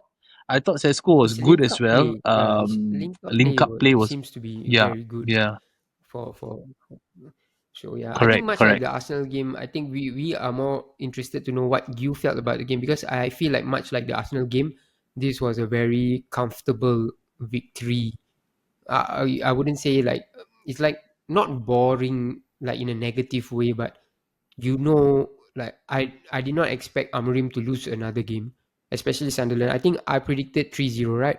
I told you guys that it would be like a 3-0, and I was hoping the third goal went in for personal reasons, but yeah. What do you feel, Ismail, as a United fan? Okay, so it felt what I wanted to feel in the first place. So, being a United fan, right, when you're at Old Trafford, you want to face like a team just came out from the championship to feel like this. Like it was a comfortable win. Like Mhm. it cannot be like like last season we faced Sunderland, and it was like had to be a Ahmad hat trick to win the game. Mm, We were losing. oh, Southampton, is it Sorry, Southampton? Southampton, right? So we Yeah, were losing 2-0. Then it had to be like a Ahmad hat trick to win the game. yeah. It felt like a very comfortable Old Trafford win. Like, Mhm. the kind of games that you play at Old Trafford and you win the game. So that is a positive I got to give. So now here's the thing. So we have played 4 home games. The first one was against Arsenal, right, which we lost. We played a beautiful game and we lost to Arsenal, like deservedly, whatever happens. But the next 3 home games we have won. So now the concern is not the home games, it's the away games, Away right? games. Right. So now Fulham we drew. Brentford, horrible loss, 3-1, right? Mhm. And to me that is a big concern, because what's happening is, right, these players are performing when they're with the home crowd. Right? Why are you Mhm. guys not performing when you're away from home? So Mhm. that's been my biggest problem since the start. Like I've told you guys from the beginning, to me, it was never like a system problem, whatever problem. It was always a problem of these players being on and off players, like a switch on, switch off players, right? Mhm. Where one game they decided to switch on against Chelsea, they were like, yeah, let's go for it. And the next week, whatever I complimented them for, right, they They didn't did do it. the opposite. They did the exact opposite.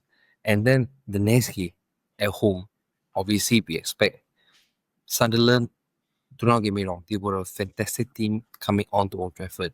Mhm. And I think if I remember correctly, Heikel predicted is a 2 million loss to United, right? Well, Because that's the kind 2 million of form, loss. yeah, if I remember correctly. So that's the kind of form they were on, Like, Mhm. I wouldn't even blame him for saying it, because to me, in my heart, I was like, okay, shit, this is going to go down the drain. I don't Mhm. know what's going to happen, because at the end of the day, if this Sunderland turns out, okay, let's talk about the keeper first. This guy is I'm telling you, he won't be in Sunderland for long. Someone, the top 4 Premier League team is gonna probably take him up. So now the thing is, this guy, he is fantastic, right? And then we managed to score 2 past them. And it was a sure press to the point where the Sunderland manager came out and said, like, we didn't expect United to be this way, to be this direct. So I have to give plaudits to Amorim now. Okay, what he did. Please, guys, do not think I'm a Amorim out always kind of guy. The clip that went out last week was the only time I said Amorim out because I was angry. For caveat, okay? So I will not stray away from whatever I said last week. He has to prove it to me. He has to prove it to all of you guys, not only to me, all of you guys as United fans, because look, he did what I wanted him to do. Make tweaks in the game. Very simple thing. Playing Mount, right? So Mount became a number 8 in the system. Right. Not that. Because 10 is always up, right? And the whole game, right, didn't press up so high, didn't press to the point where Bruno was out of position, Casemiro was out of position. They let them have the ball. And then when they were attacking, right, we only push them to the sides where we have 2, like one center back, one left wing back, right? And on the right, the same thing. So you guys must understand there's caveats, there's levels to what they play. So now, do I credit Amorim for he did 100% because he had tweaked things along the ways. So my only criticism for Amorim was that he wasn't shifting in the game. But in that particular game, right, there was so many, there was a lot of shifts. Like, we were defending 4-4-2. Like, we were attacking 2-5, whatever, in front, right? Like, it was, so there were a lot of shifts, and which I saw and I appreciated it. So I was like, okay, this kind of thing I like, because you're not just saying 3-4-3, 3-4-3, 3-4-3. If you're doing that, it's nonsense. It's not working out. But this worked out for you, fantastic. So the criticism that came was, how come second half, right, we're not attacking? Why do we need to attack at that point, right? Do you as much as I mentioned, like you guys could have won like 4 or what, it could have been a nervy finish at the end when your keeper made a good save. I think it was a one-on-one chance or something like that, right? Yeah, one on If one. Yeah, that had went in, then we would have seen like a very nervy finish. So maybe that is why, like, there's the question where, why are you guys not putting the game to bed, right?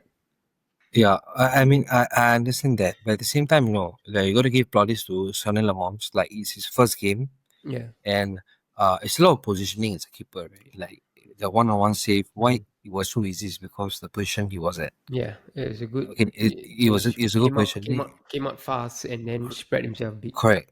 And then Granit Xhaka like taking the shot, probably is going out, but whatever. Can you imagine that Stratford End, right, shouting and cheering him like that when he just Catch, catch the ball. catch? Can you imagine? Now, right, as you guys, as Liverpool fans and Arsenal fans, you guys do not understand what if you've been deprived of. This is the deprivation that we've had for the last 3 to 4 years, and it's insane. Like, the fact that he caught a ball and Stratford End was going crazy, right? Crazy about it. You must understand. It's so ridiculous to me and me that we are laughing about it. No. Because I down bad. No, do you understand what's down bad? No, it's down bad. There's Alta Bandier, which is down, and there's Sunny Lamans. No, like, this is what the levels we are at. No, so when we have a keeper that, okay, so here's what I personally saw happening in the game, lah. So now you have a keeper who brings confidence to the defense, right? A bit, and the defense can, okay, in this system, right, the 3-4-3 or whatever you guys call it, right? The centre backs have to go up. If they do not have the confidence that the keeper is gonna probably do anything, right, they are not gonna go up so much because they know they have to come back and save, like, have to run back. So what a good keeper does, okay, let's not get ahead of myself. I will not. But all I'm saying is this guy gave me a bit of calm, which I've not felt in for 2 years. 2 years. Guys, you guys know lah. Please lah, don't laugh at me lah. You're in the pod. Not Okay, even the pod. Whoever okay, is watching. Ismail, I Whoever got a is watching. question. No, we're not. Hindsight is 2020, right? Now Lemans played a good game. We saw he's good on, like, he's good at claiming the ball from what we have seen. Of course, the eye test is all that we can base this on, right? So he's good claiming the ball. He was good coming out of the line and all that.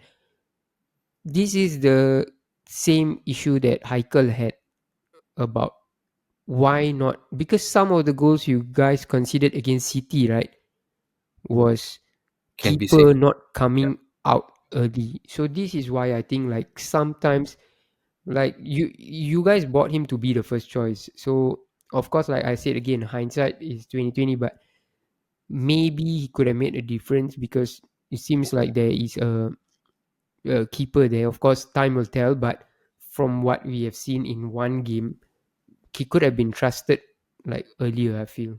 Bro, okay, so here's the thing, right? So I remember this happening like when we're talking about it, right? Like Yeah.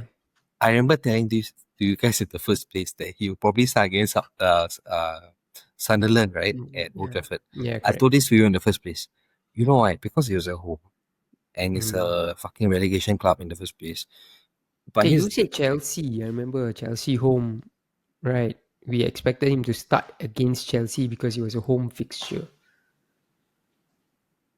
Yes, Yeah, Chelsea was because starting. City was the first game. We I say he would definitely won't start against City. He definitely yeah, won't start. so we were expecting him to start in the Chelsea game because he was a home fixture. Yeah, so but you were saying, so as you were saying, I think I would not have been stunned if he had start against Sunderland lah, Chelsea. because Oh, okay. no Sunderland, because you see bro, Chelsea is a hard game. It to me like a hard Yeah, game. correct. Anyone who knows is Chelsea is definitely a hard game. Um, but here's the thing, bro. You have to understand, like the let's say for Lamans, right?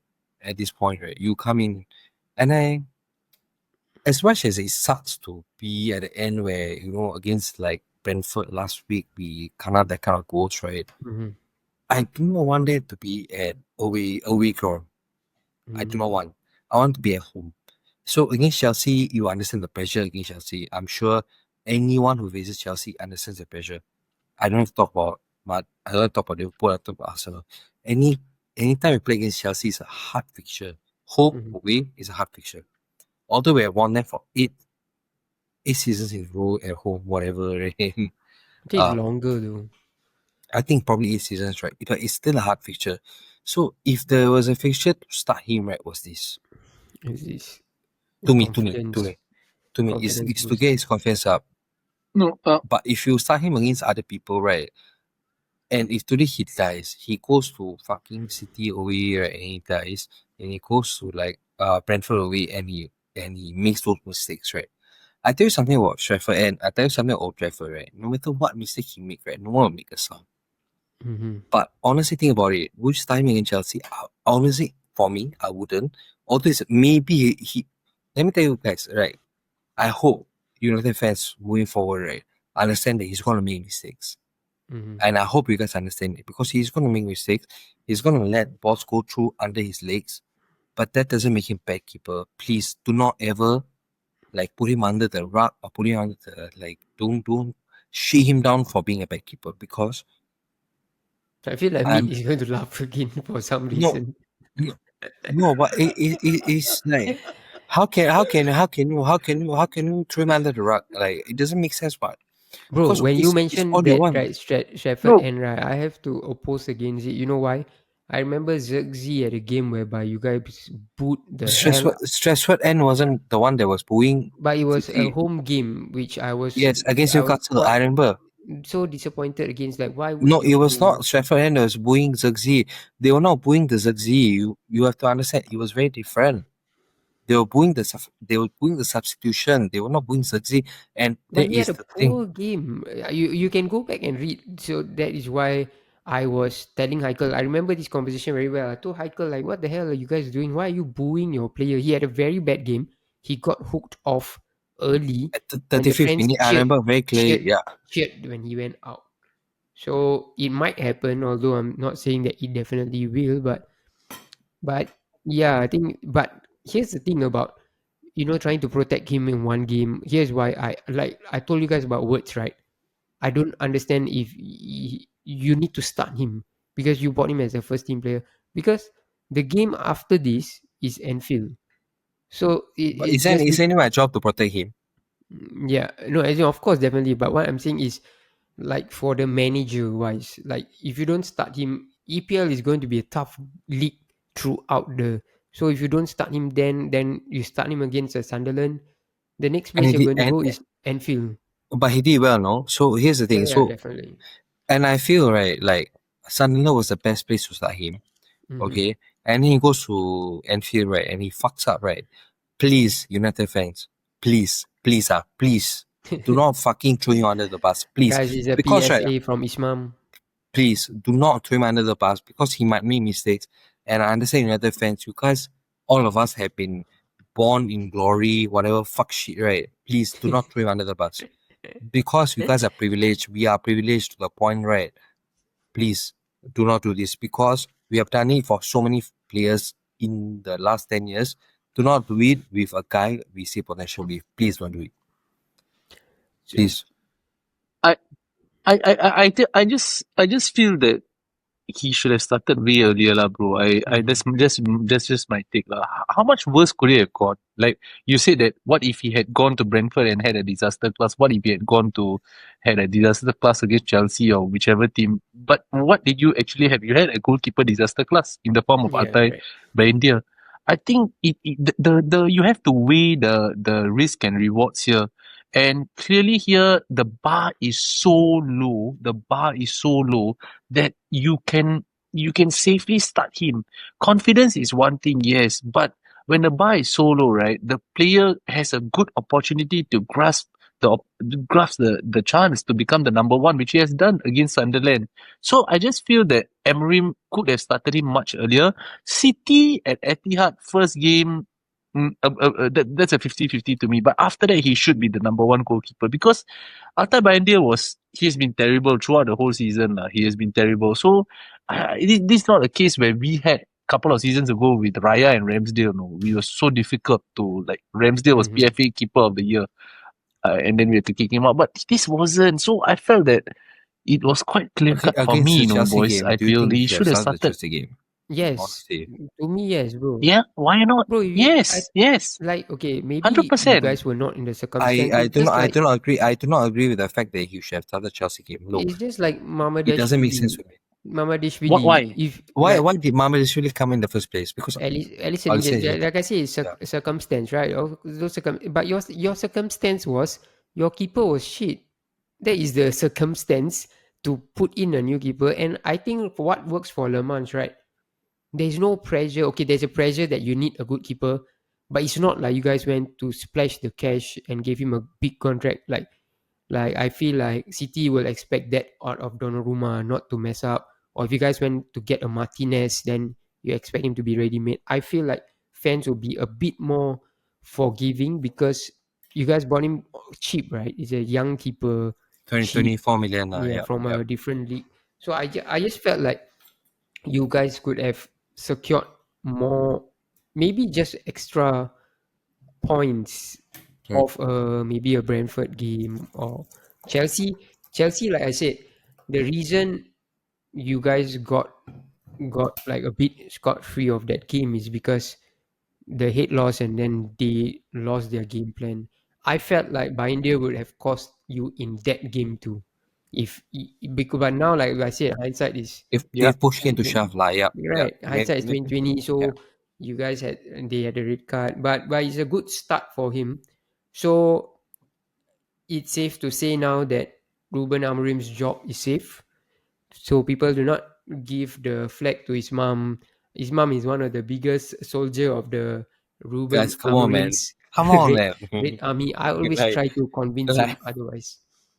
I It's don't understand, Mhm. okay? There's 1 week where I said, because he's not showing me anything, right? Time to get him out. this And there this is one why week, people should listen to the full episode of every week. yeah, guys, please do me a favor and listen because I'm not Amorim out, okay? Okay, what I appreciated for Amorim was the fact that he made changes in the game, Mm. okay, in terms of tactics, in terms of personnel, and I liked it. And this is what I want from him. And if today, if against Liverpool, like you always get like United gets cocky, go in, kena whack 7-0, 8-0, right? Honestly, which United fan will say Amorim in at that point? Right? I don't Yep. think anyone will. The Right? crazy part of it is, right, Amorim, if for whatever reason he beats Liverpool, we are the club to give him the back-to-back back-to-back victories. That he has been unsuccessful so far in the league. So, but okay, whatever you guys know my view. Man United fans can hate me or scold me or abuse me for whatever. I'm a Amorim out guy.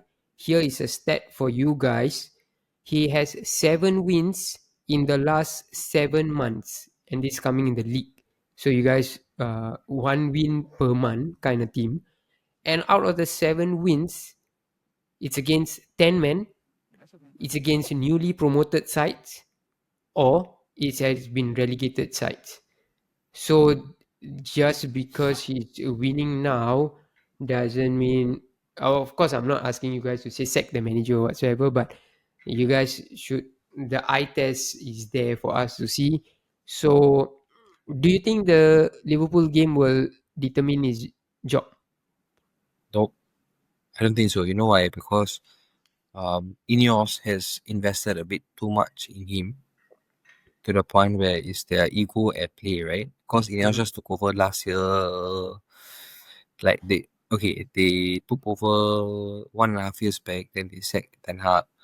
Then Amorim is the man, right? Yeah. So today, right, Ineos cannot come out and say that we salah, we fucked up, this kind of thing. They cannot. They will not. Knowing Sir Jean Ratcliffe, right? They will not do that. But So, I've been watching a lot of other podcasts, right? Like a lot, but or I don't know why. even Like pundits, right? recently, just came out like 4 hours back, right? Like the what they call it, the leadership team, right? Mm-hmm.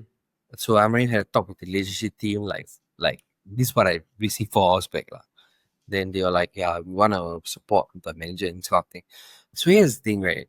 To me, the problem is the fucking leadership team. It's not the management. Okay, why the fuck is Diego Dallo inside? Why is he doing? Bro, Okay, this let this me ask you.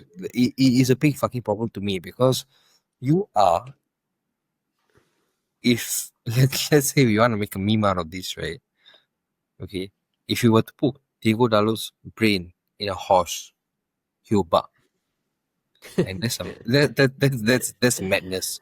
Because like he's that kind of, his IQ as a footballer is like that. So what the fuck is he inside? Secondly, from what I understand, he's the best player of the club, right? My question is, why is the league not inside? I His think performance, like his performance in the past 5-6 games has always been above 7 in the Octa, whatever, Octa Swap, whatever they call it, right? He's been that guy who's been performing to the best of his abilities.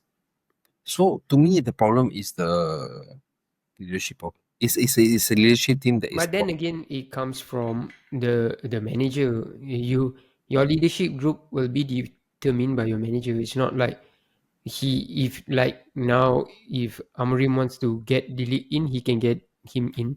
Dalo out, right? So I think it's much like Liverpool. So we have a leadership group which consists of Alisson, uh, Robertson, Salah, Van Dijk. It is by the manager. So it's difficult to say.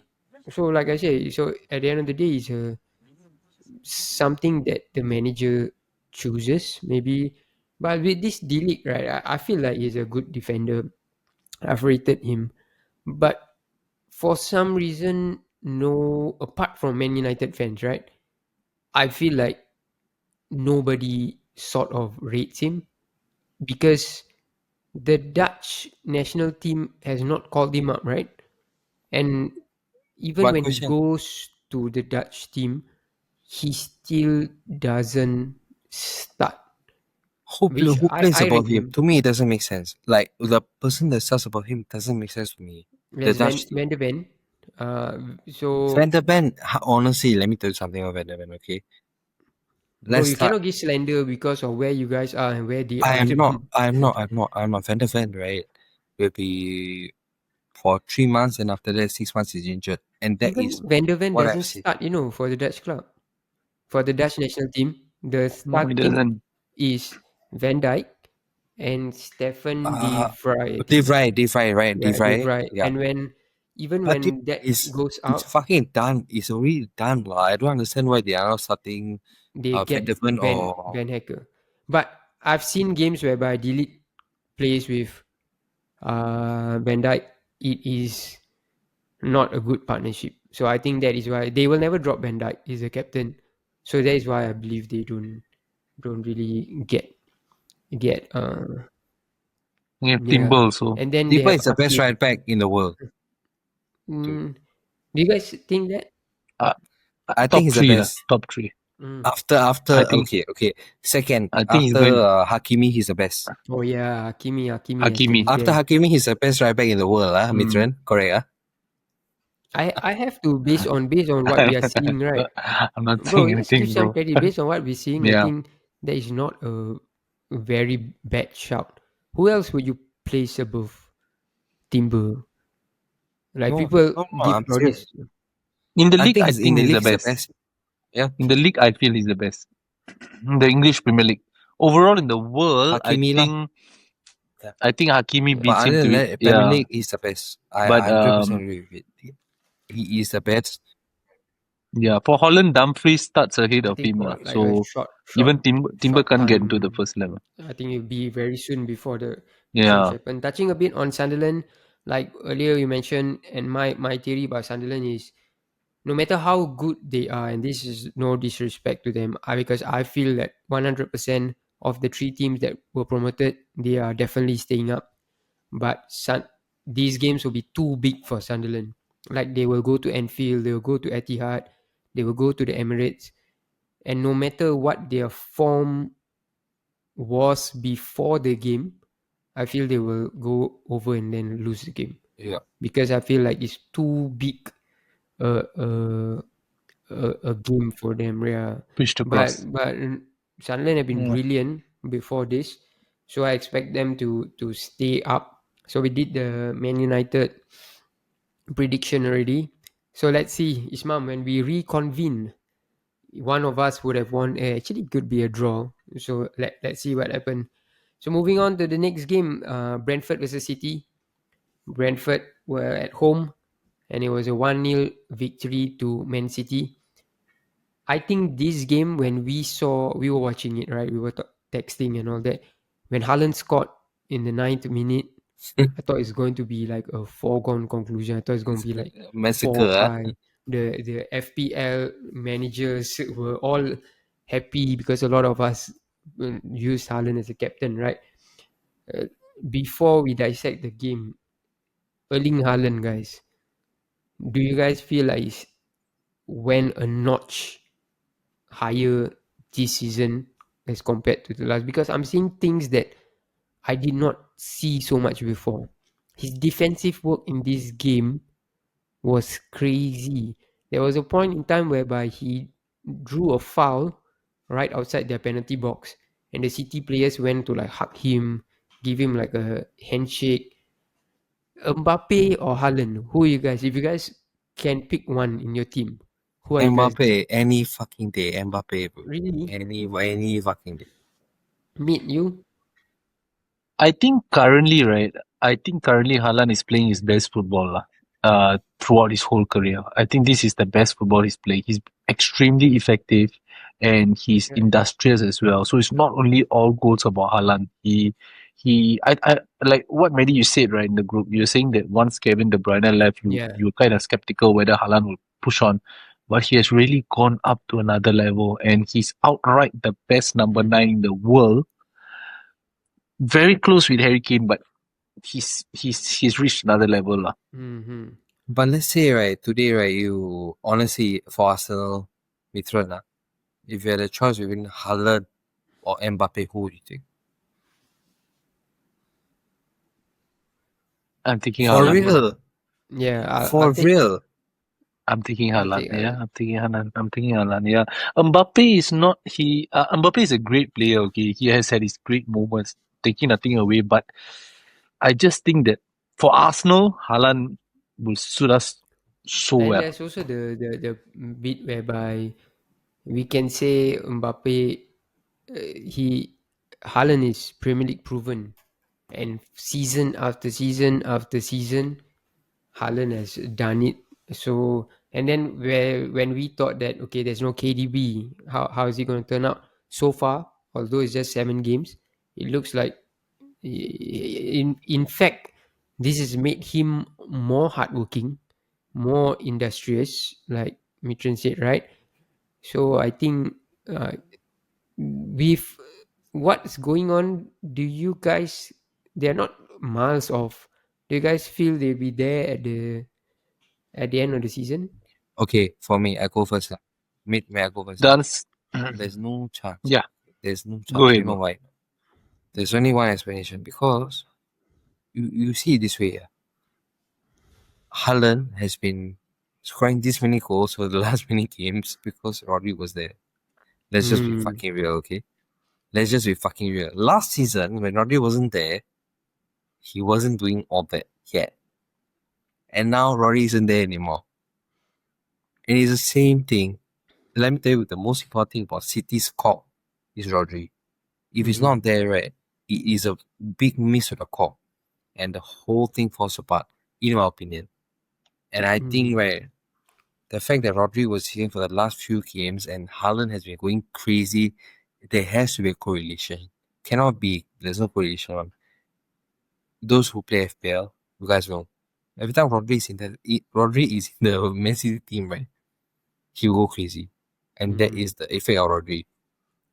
So today you tell me, even last game, okay, they scored the first goal 8 minutes. After that, after Rodri got injured, what happened? Yeah, How many times did Brentford look like they were gonna come back? I And think that's that is Brentford. because like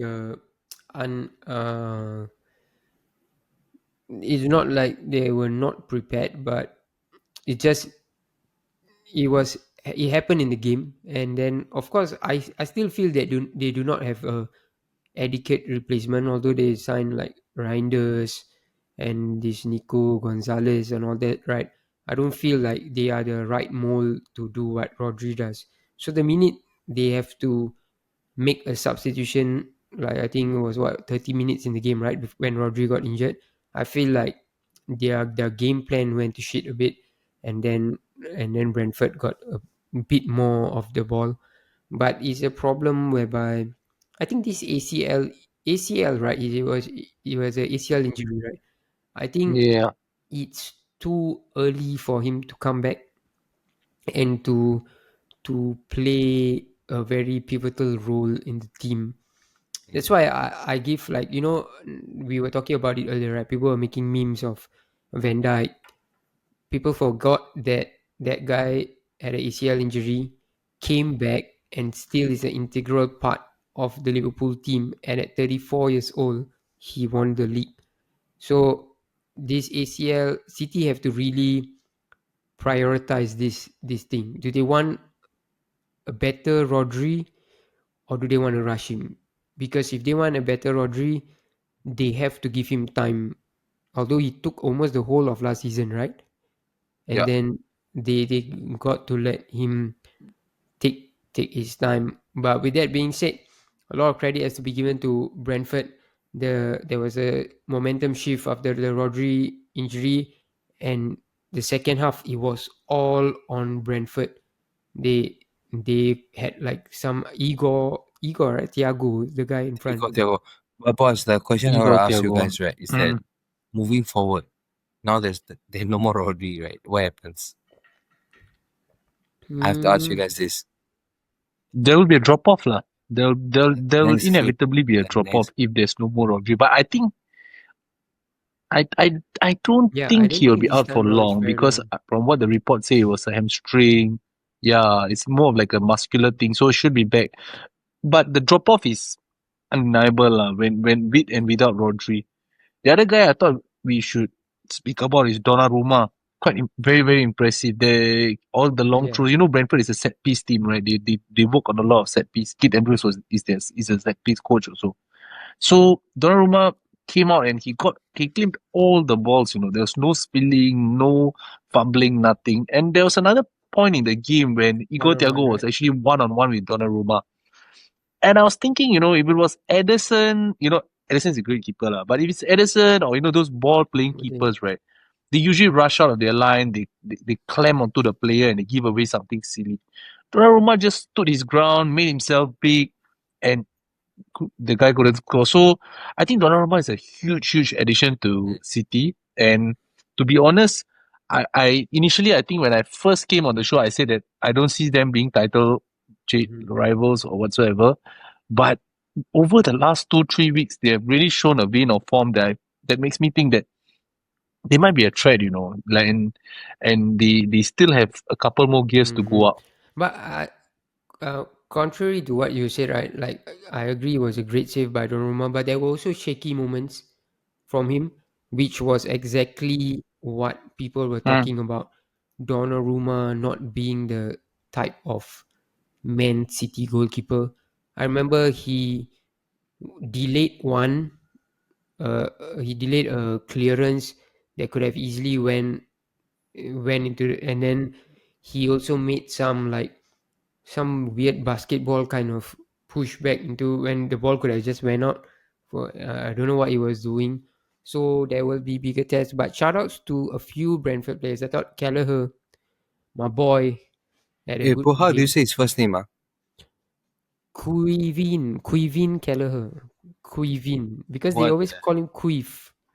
Although it's the spelling is like I've been wanting to, CAO. I've been wanting to like learn how to say his first name. Because it's an Irish thing. So Yeah, it's like uh, uh, Quivin Kelleher. Quavin. Okay. And then of course the guy that now is making a lot of headlines almost game after game for his throwing is Coyote, right? Coyote Yeah. is such a solid right back that I think teams will be looking at him like as early as next season. Arsenal. I think he's Yeah, like I really want him. yeah, Arsenal go for him. I tell you. it's like a Don't be but surprised. don't be surprised he ends up at City because Don't be surprised. Arsenal have Timber and Good call. then Yeah, has Ben White, right? Right. But White. City at this moment, you see the Matthias Nunes playing at right Yeah. back. So I think they might be in for him. Imagine like a Coyote throw in and then Erling Haaland inside the box causing Boy, chaos. Bro, madness. there'll be set piece Scary times, FC man. 2 Set 2.0, piece, 3.0. set piece FC is madness. Let's touch a bit on. Oh yeah, Ismail, you were saying Man City at whose game? Let's make the prediction. Who's Man City's next game? Yeah, double check. City, but Everton. They are Ooh, playing Everton I'm oh telling what? you, it's a Who's home? who's Etihad. home? at Etihad. Etihad. Etihad. Um, Yeah, this Grealish is a won't be prime eligible, huh? he won't play. He priority. won't play. It's gonna be a 1-0 City. I'm going for a 2-0 City. I'm going 2-1 City. Oh, for once we all have like the same agreement on who's going to win. Like so, citizens, we are expecting a win from you guys. What Let's goes touch today? What goes today? Okay, sorry.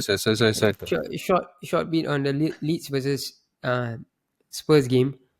Both of Spurs goals came against the run of play. I was watching Yeah, it. Of course, there yeah. was another game going on. So, but not to a Arsenal extent, but I feel like Thomas Frank has made this Spurs side hard to beat. They might not win as much as Bro, Arsenal, but they might. You don't see them losing as much. how can you say that when they lost to Bournemouth at home? That's a one game, bro.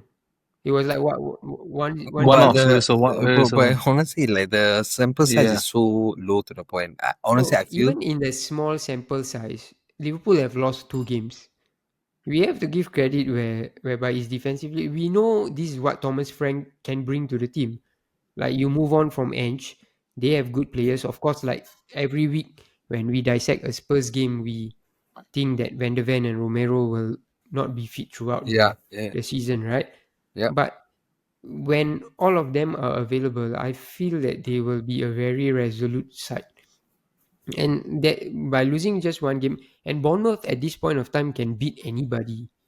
We will talk No, about but them. we okay. If you are following the narrative, right, Sunderland could have beat anybody also at the point, right? Mm, Bournemouth and Sunderland were but on the can you same believe form. it? Like I don't believe. Okay, when Sunderland No, went to when Sunderland went to Old Trafford, I knew that they will not win. But I will not say the same about if Spurs goes Bournemouth. to Old Trafford. I believe Oh, that Spurs can get the victory.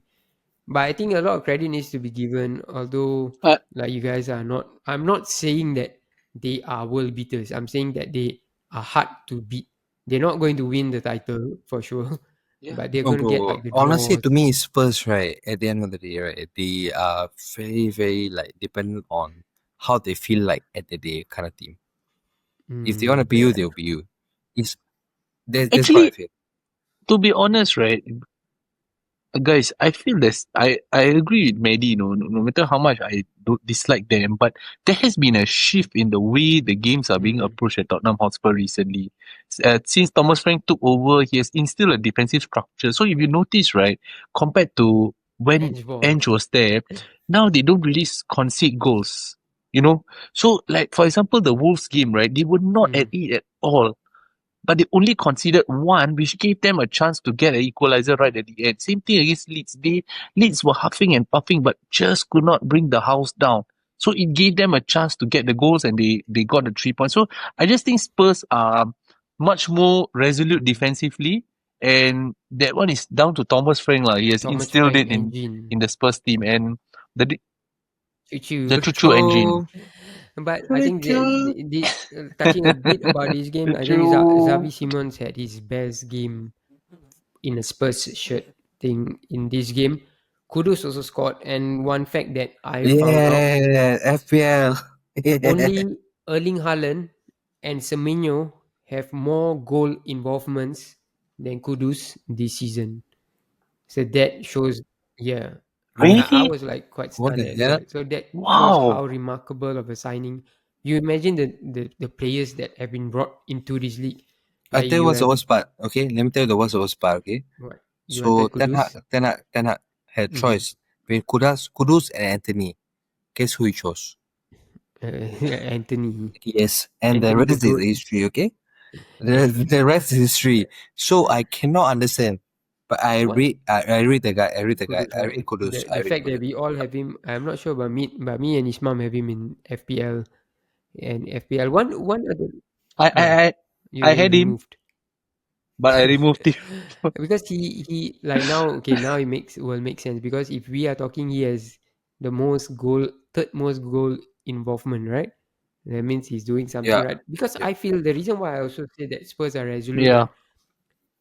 Last season they would not have won this game because it was at the fans were behind Leeds and everything, right? It was crazy. So last season, I don't think they would have gotten the win, but this season they did. So as for Leeds, I think their manager said put it quite aptly, like they have to get points on the board because they've been having good performances. I think their performances have been quite decent. Out of the three teams that promoted, barring Sunderland, I think they have been the outstanding, second most outstanding out of, but they're not getting the points. Do you guys? And this stat was also crazy, although they were in the championship last season. Leeds have finally lost a home game in the league after 385 days. Huh. Yeah. So I think last season in the championship, they were unbeaten at home. Right. Yeah. Makes sense. Makes sense. Yeah. Mm. Yeah. So do you guys expect Leeds to be relegated? I don't think so. Nope. Who are your relegation candidates for this year? Wolves. First one. First is Wolves. I'm going Wolves. I'm going Burnley because Burnley just don't score Yeah. enough goals. And the last one that I'm going for is going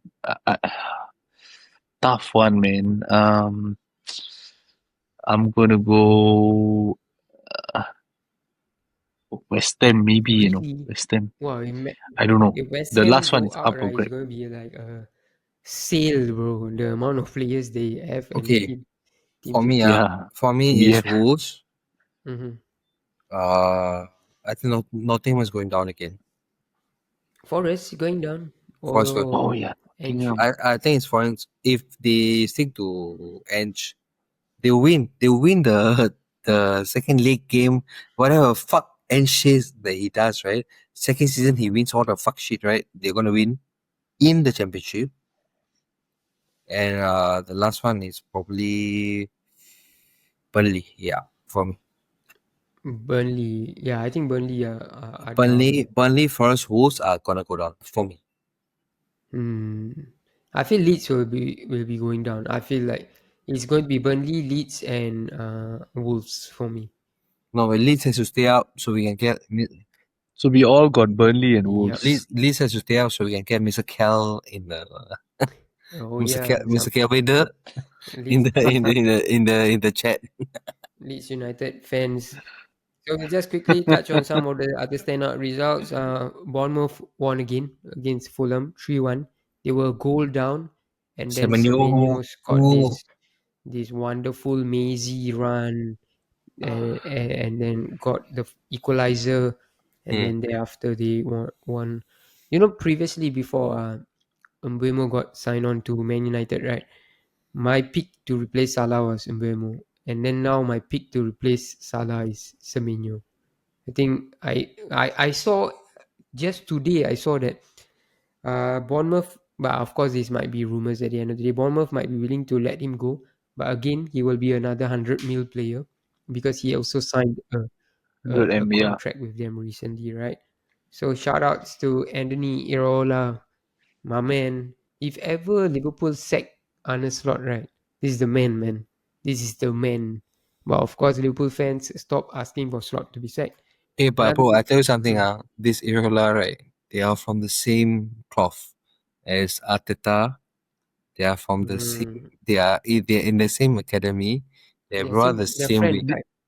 They're childhood But friends. honestly, the way they Yeah, get they're built childhood up, friends. whatever they do, I tell you something, bro. Be careful what you wish for, cause you just might get it. Bro. The Be light bulb. careful. Does he have a light bulb as well? Be careful what you wish for. That's all I gotta say.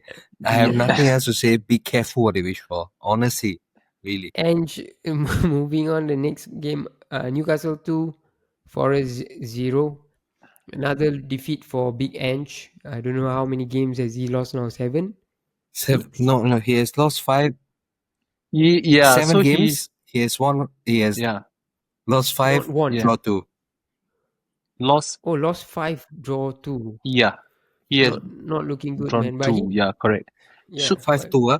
not looking good, not looking good. Ange is in a lot of trouble. He's in, I don't think he's going to be there for long, lah, because he hasn't met Mr. Marinaki. doesn't really know the Forest owner very well. No, but they Yeah, are. and But I they are. think the international Honestly, break, but they are Ange is going to like get to know him well. Greek, right? Both of them are Greek. Oh yeah, they have like some Yeah, but Greek heritage. I just feel that Nottingham Forest, right? They something is very off. I really don't know what is it, but it seems very very off. The team, Yeah, and they have no, like, last season they had the joint. They was Sells the joint top yeah. goal If I'm clean not sheet wrong, if I'm not wrong, for they the got Golden the. Glove. I think so, right? Yeah, defensively they were extremely sound. Now they look like the polar Everything good opposite. about them last season is has turned to shit.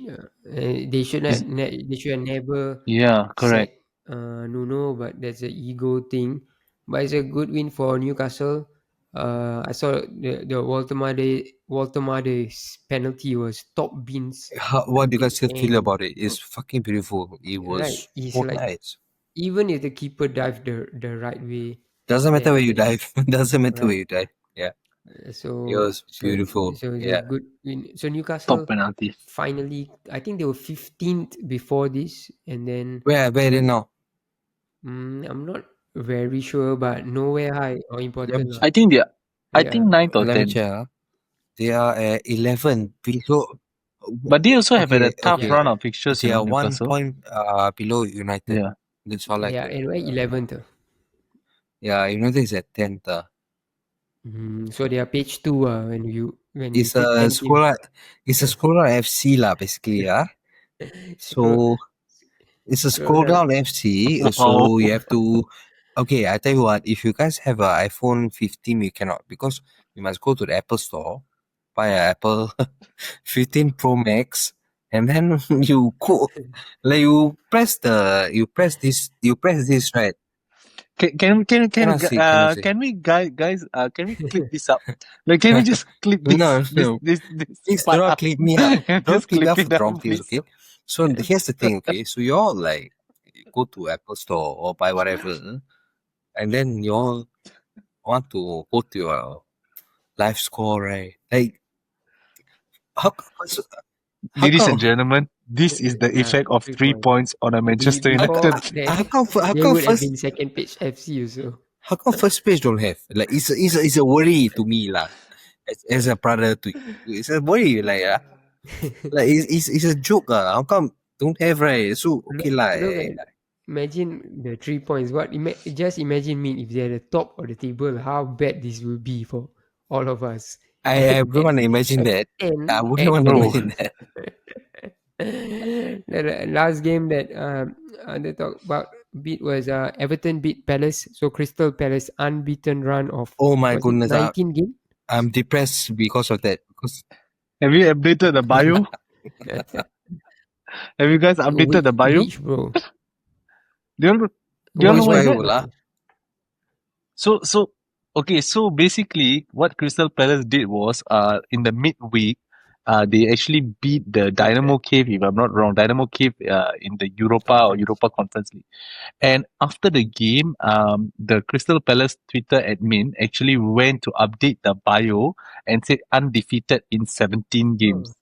All right, and then he put out a post on Twitter saying, "We have updated the bio. Don't worry." Now every club are using the same thing. We have updated the bio. Don't worry. So they're thinking, This is like yeah, it's if his mom hilarious. was the Palace supporter, and then he's the one updating. Imagine for the 3 points how he's talking about Man U. Just imagine he was I'm a not. Palace I'm not. fan. Please, please, I'm not talking about menu like that. Okay, okay. But Please, do it's a not let good me go viral about this kind of shit. it's a good victory for Everton. Jack really scored a very scrappy goal. It's a Yeah. fucking So lucky. It's a Mm. lucky fucker.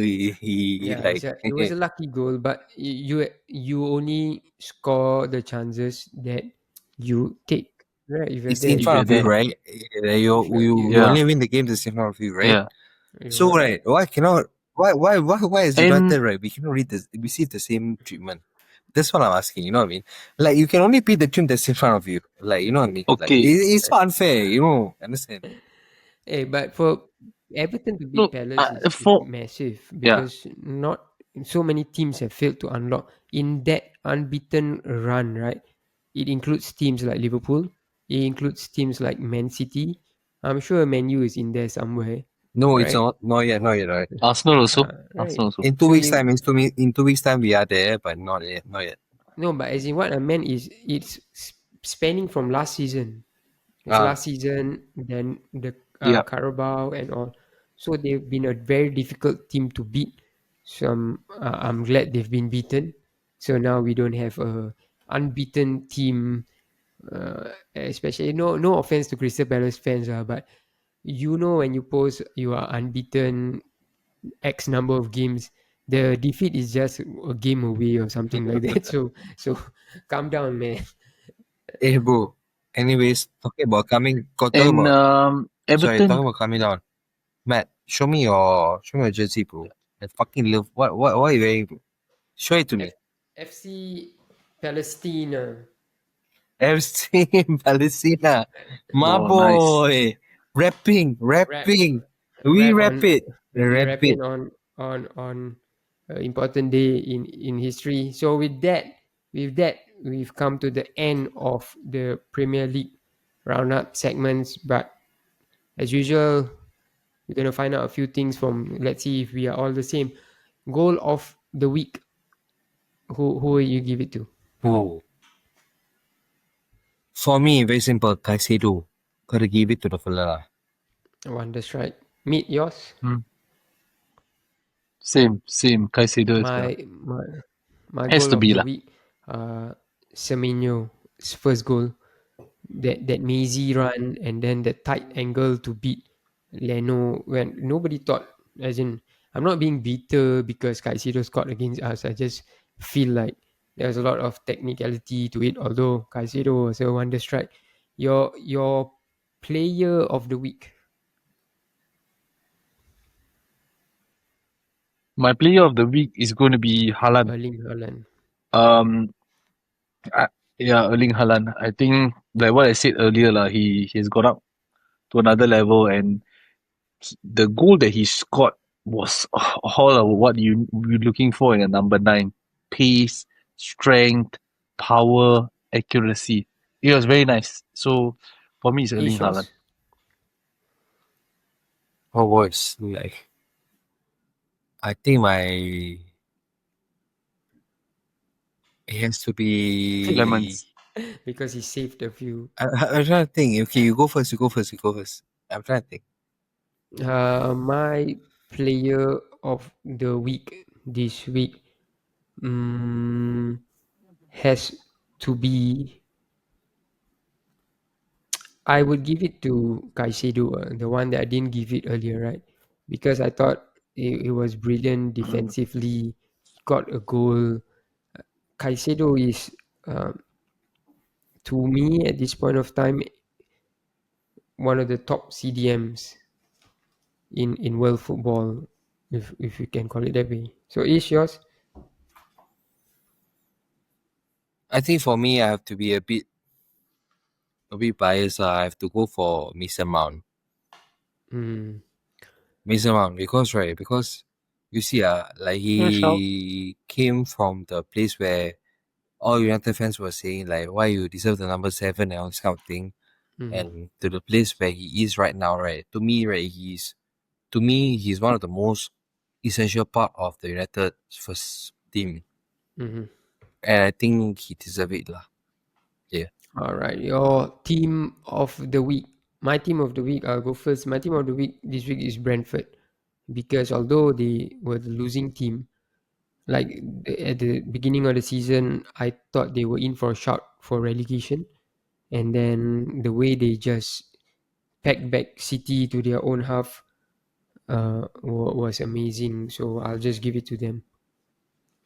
What's your guys' team of the week?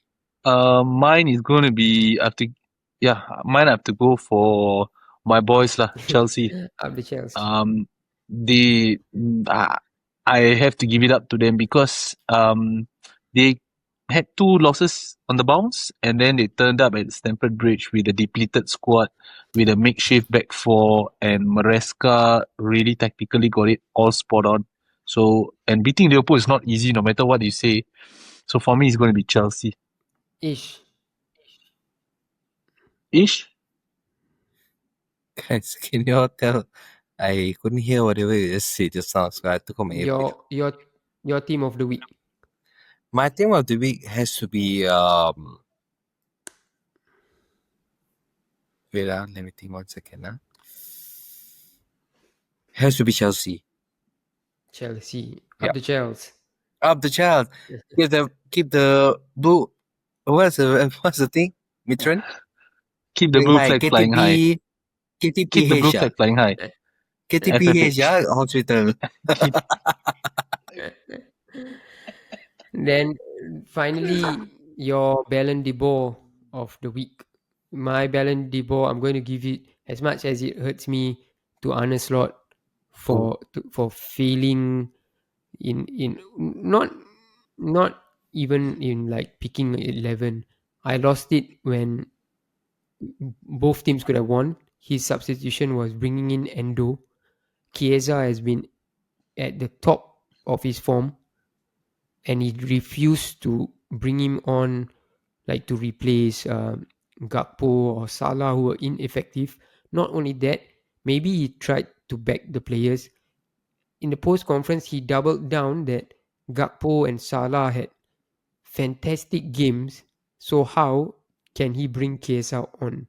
So I thought that was a load of bullshit. So my Ballon d'Or, the biggest failure of the week, Arne Slot.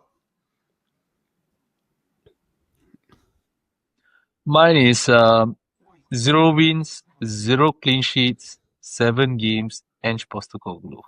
Fair shout. Ishmam, yours?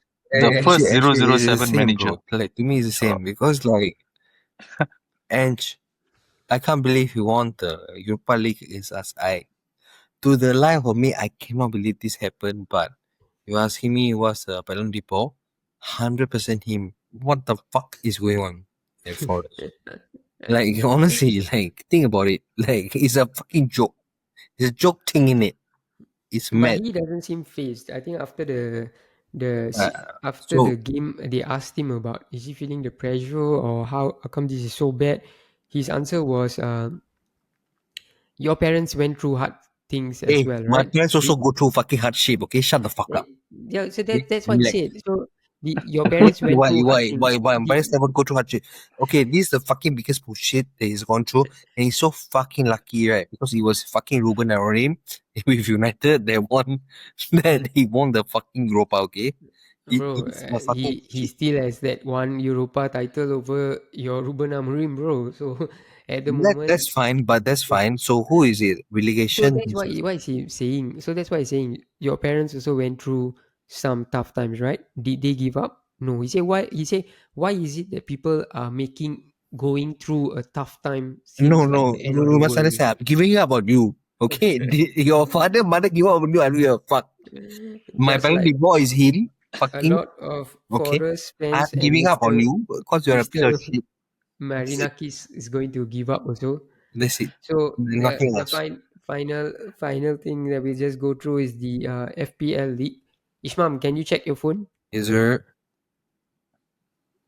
So let's go through the FPL PL? Huh? league. Okay, let's go. At the top, oh, at the top is still Nitin. Nitin is week in, week out, still at the top. Seems to Bro, be a very difficult thing to. we have to probably come into our pod one day lah. Because how are you doing this? We have to Yeah, learn. We have to learn a I bit. can try to get Nitin, but second, not far off, just like a mere 8 points away. CRP Mitran is Hey, oh, Rupa, Guys, you all know Mori. something? I'm actually in 5 FPL leagues and I'm number 2 in all of Oh, it. So the guys took a screenshot. My friend took a screenshot and then they were telling me that this number 2, right, just never leaves me it's alone. very much alike Arsenal lah, The bro. number 2, exactly, bro. That's the reason why they say the number 2. I'm just destined for number 2, lah. Always the bridesmaid, never the bride. no, Never the no. bride. But maybe this year. I got another one recently from a City What's up? fan. Arsenal Oh, fans City fan dancing in September, got such crying in thing, May. City City fan. fan. Hmm.